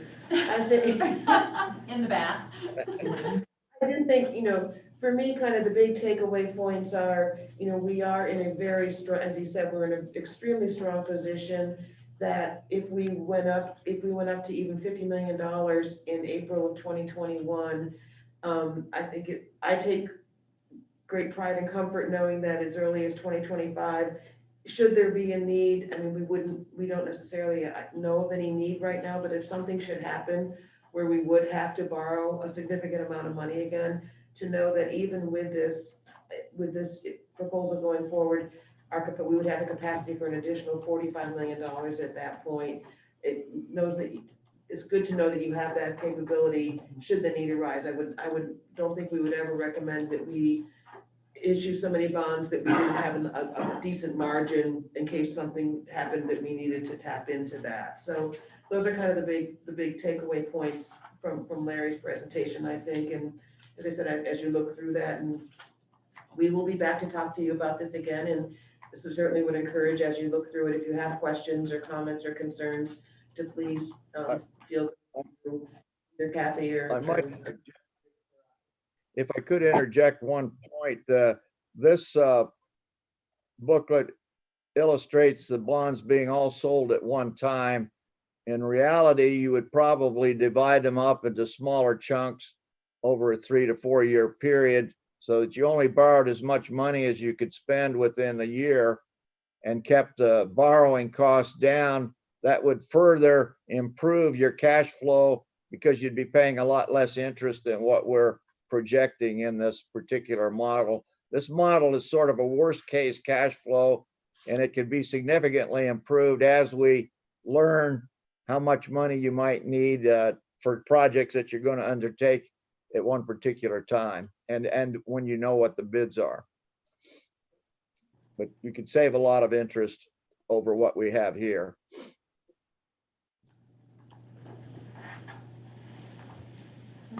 Any questions? The one last piece that we'll kind of, if you want me to show that? Yeah. The one last piece that we'll kind of discuss as well as, it's like we talked about was, we do have the capacity of up to 50 million. I mean, we could go more, but as Larry said, I mean, we were not even talking about going up to the 50. We're just trying to give you the understanding that we can go up to that point. So we certainly can spend 50 million, don't get me wrong, but we've talked about, kind of looking in a certain range. And so the other side of that house is kind of looking at the levy side as well. So yeah, the two documents we wanted to share with you. One is a document that we shared back in the workshop that we had earlier this fall. that does show our, kind of review that again. Shows our assessed valuation, what our current levy is, and then what some potential increases might be, ranging from 10 cents up to 90 cents. Then as you go down, it's just some formulas to show the taxes calculated, what the county takes for the pleasure of doing our billing for us, how much we could potentially get applying our collection rate, so we could really see in dollars how much money this might generate for us. And so you will see with a 10-cent increase, it generates about $524,000. And while I would certainly appreciate $524,000 if we're going to the voters, that's really not going to help us very much or for very long. So I think we need to probably look at something a little more aggressive than that. When you look at the 90-cent increase, you see that would yield about $4.7 million. So again, we're not making a recommendation or asking you to make decisions now. We just want to provide this information to show you the different levels of what we may potentially ask for and what that would generate as far as additional revenue. When we had the workshop in September, one of the questions was, or suggestion was, being able to show what the impact of that would be. And so as you look at this chart, again, just to kind of tell you what this is, we started with home values in the first column, and they range, I believe I went from 70,000 up to $250,000. Real property is assessed at 19% in Jackson County. And so that then determines your assessed valuation. So it will show at every level of home value under the current operating levy, how much that homeowner would pay for that real property. And then again, we have those same categories for a potential increase. And then you will see what that tax bill would look like. And then the line below is the incremental increase. So you will see, if you take a $150,000 home as an example, right now, their current tax bill is $1,227. If we went as far as a 90-cent increase, that would be an annual increase for that taxpayer of about $257. So I think sometimes that's helpful to be able to see what that means for when you bring it down to a homeowner and what that might look like. The other thing we talked about, and we've had some additional discussions, one thing we might want to consider is, let me back up a little. We track our teachers' salary. We have, according by DESI standards, we track our teachers' salaries and benefits in a special revenue fund, Fund 2. Our operating levy is our Fund 1, which is everything that isn't specifically identified elsewhere. We do have the ability, we can certainly go out for an operating levy in our incidental fund. We could also take this if we want to and present this as a special revenue teachers fund levy, which means that the increases would be dedicated for salaries and benefits for teachers, which I think might resonate with people a little differently than just as a general operating levy. Right now, we have to we transfer a significant amount of money from our incidental fund to our teachers fund, because that has to be at a zero balance at the end of the year. And so if we were to recognize revenue in that fund, that would just reduce the amount of money in our incidental fund. So which would generate additional funds available for other operations. So, but I think that as far as the commitment of how we want to use this money, and some of those issues could be addressed if we do present this as a potential increase for an operating levy in the teachers fund as opposed to the incidental fund. We had some brief conversations about that back in September, so wanted to circle back on that again this evening.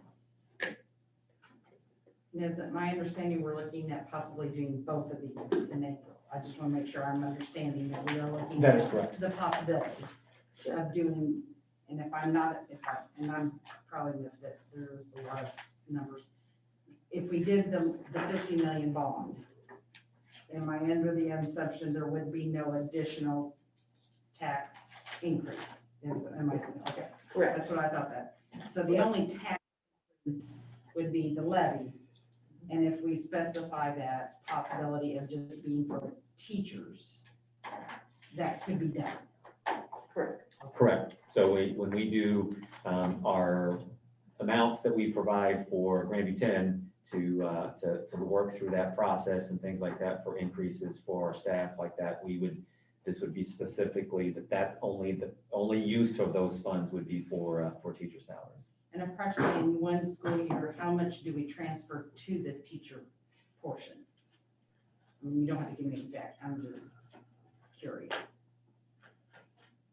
Millions. Well, because I was looking at the 90 cent would be like, what did we say, 40, it was 4 million, yeah. Right, oh, we still have to transfer funds. So Our teachers fund, we typically spend about $30 million. Okay, so And we only receive about 13 million in revenue. Okay. So we transfer about 17 million. Okay, so it definitely isn't gonna eliminate. Oh, It no. would just reduce and maybe allow possibly some other things or prepare for future. Yeah, so exactly that. It allows us to gain that additional revenue so that then we're not transferring that additional revenue into there. We'd actually be able to use that revenue somewhere So else. So tagging it's in for teachers, we could easily do that and it not really put a hiccup in the other things. And I totally think the community would love to hear that. I'm sure there's a lot of home teacher parents right now are like, the teachers don't get paid enough, so. Teacher appreciation is certainly up these days, I Yeah, believe. I think it is. So, I mean, in that All-time sense. high. And So, and then the other thing is, and thank you for bringing up that point, because I think it can be challenging sometimes because people don't necessarily understand the nuance of the differences between a bond levy versus an operating levy. And so, yes, the bond levy is just for capital improvements to our facilities, whereas the operating levy funds the operations. Or, as I love the cap, bonds is for buildings and levy is for learning, I believe was the little saying which I like that. I think that helps stick in folks' heads to help them understand the difference. I would just add that the bond issue would take a 4/7 majority and your levy would be a separate ballot. And that would only be a simple majority requirement if you did them both at the same time. Yes, thank you. Thank you, Larry.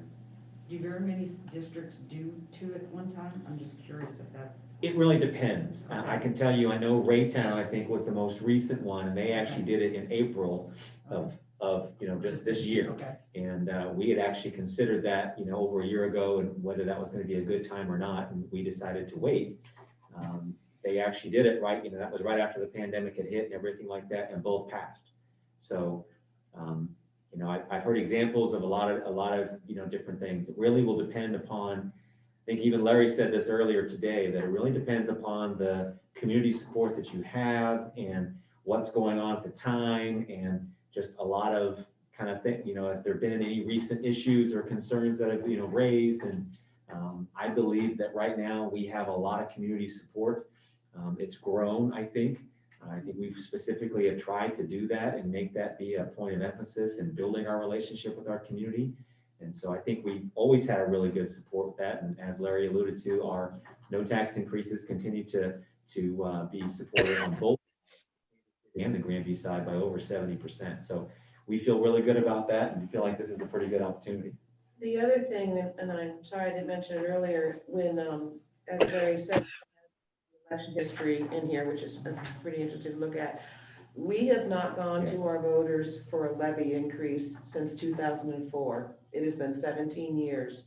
And I don't know what other districts have done, but I don't know of many that go that long without going back to their community and asking for the support. I think we've done a good job with that. I think we've been good financial stewards. And I think that the community hopefully will be pleased that we have managed to go 17 years without asking them for an increase. Just out of curiosity, do we know what the average home value is in Grandview? Seems like I heard that not too long ago, but now I can't remember. I'm just wondering if we have very many, $250,000, $500,000 house. There are some. On the Martin City side in particular, I think you have probably some more of those. If you just even jump on realtor.com, if you find a house under 150. Can you catch In- that? in- 'Cause I know It's Jordan's the Keep. city has done that. Jordan's Keep over there on Harry Trim Drive, they're building, they start at 250. Yeah, the city has that, so at least for the Grandview side, it's a little bit easier for us to get, just because it's right here, and the South Kansas City side is kind of segmented a little bit weird, but I can get that. I'm just curious. 131,612. I'm sorry? 131,612. In Grandview or? In Grandview proper. I just looked it up real quickly. That doesn't include Martin City now. Right. They have definitely increased because we just had one of our rental houses appraised and it's a 2-bedroom, no basement, detached garage, and they came back with $90,000 or $110,000 and I about fell over. I was like, and then Zillow says 147,350. So it's It's a good range, though. yeah. I said it's pretty common. And realtor.com says 151. So there you go. So anywhere from 130 to 150 average, okay. Additional questions? I think it's exciting. I too, we had a meeting today with the facilities improvement team and even added some additional things to that list. Imagine that. And it is a lengthy, extensive list. So it's been added onto even since the last version that you were able to see. So, but there are some things that can really make a difference in our facilities. And certainly when we talk about, we had a lot of conversation obviously about our athletes and activities, but when we look at the upgrades that we would be able to do, just the things that we've already done with our stadium and some other pieces, and for that to be the new standard for us moving forward, this would be a dramatic shift for this district and really bring, I think, even more pride than we already have right now. It is very exciting. Just FYI from you, Ryan, that list is up to about 45 million now. Oh, it's over 50. Without the stuff that we talked about That today. was added today. Yeah, it goes through a process of prioritization, and obviously those are usually higher estimates.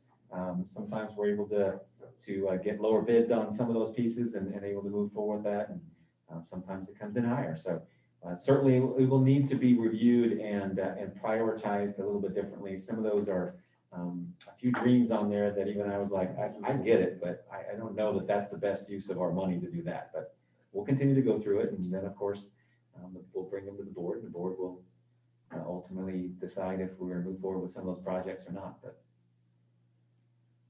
All right, perfect. All right, well, anything else? All right, family and community involvement. no items submitted there. Fantastic. All right, final area looks like strategic governance, CSIP, MSBA input. I will turn this over to Ms. Dunn. Okay. So most of you are probably aware that there's a national trend to move school board elections to November instead of April. And MSBA believes that Missouri legislators are going to try to go that direction. So MSBA is asking for local board feedback and some concerns that, well, the national trend is because they think more people vote in November, so that you have a better representative population voting. But the concerns are that it could, school boards could become Bipartisan.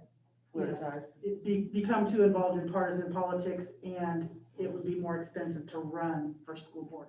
So I am tasked with sending some feedback from our local board about your feelings about that to MSBA. So, anybody? Thoughts, anyone?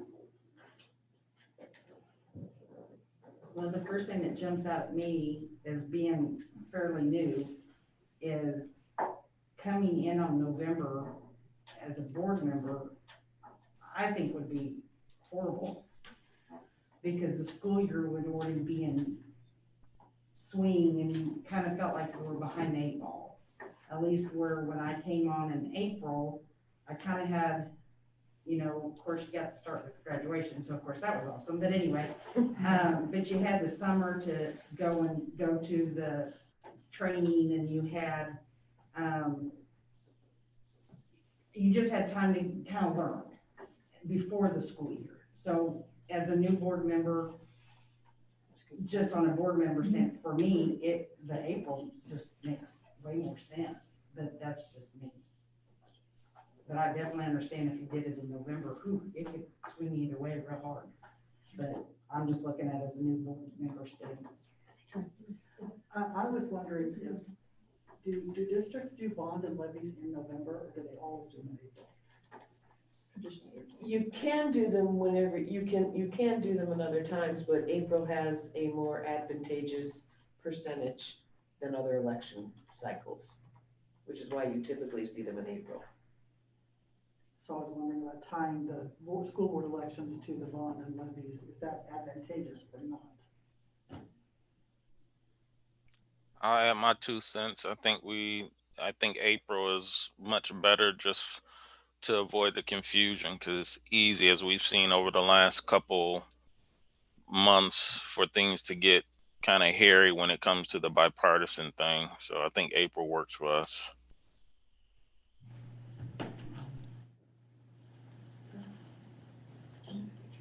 Anybody else? I would agree with that. You know, April's good. You may not agree with that. I don't have an issue. He said he didn't have an issue with April.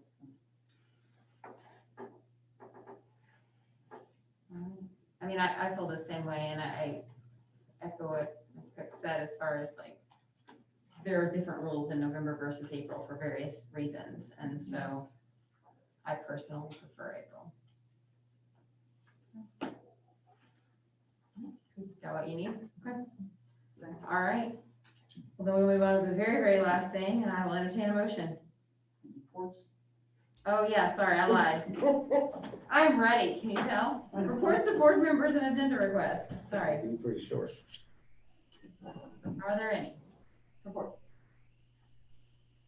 Hey, my son got a job as an actuary, or as a engineer. We started here sophomore year, getting engineering presented to him. And it was never a blurb on his screen. And he took that first class of sophomore year and he ran with it and graduated. Well, technically he hasn't graduated because they never had the graduation, but he completed it and he just started his first engineering job. And so it's just kind of neat to brag on Grammy, because if we didn't have that project lead the way, no question he wouldn't have ever done it. So thank you for that and standing behind that. So Great to hear. Anyone else?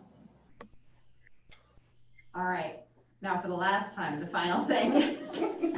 I move that we adjourn. Properly moved in second. All those in favor, raise your hand. I'm raising my hand. There are none opposed, unanimous. We are out of here. Thank you. Thanks, everybody.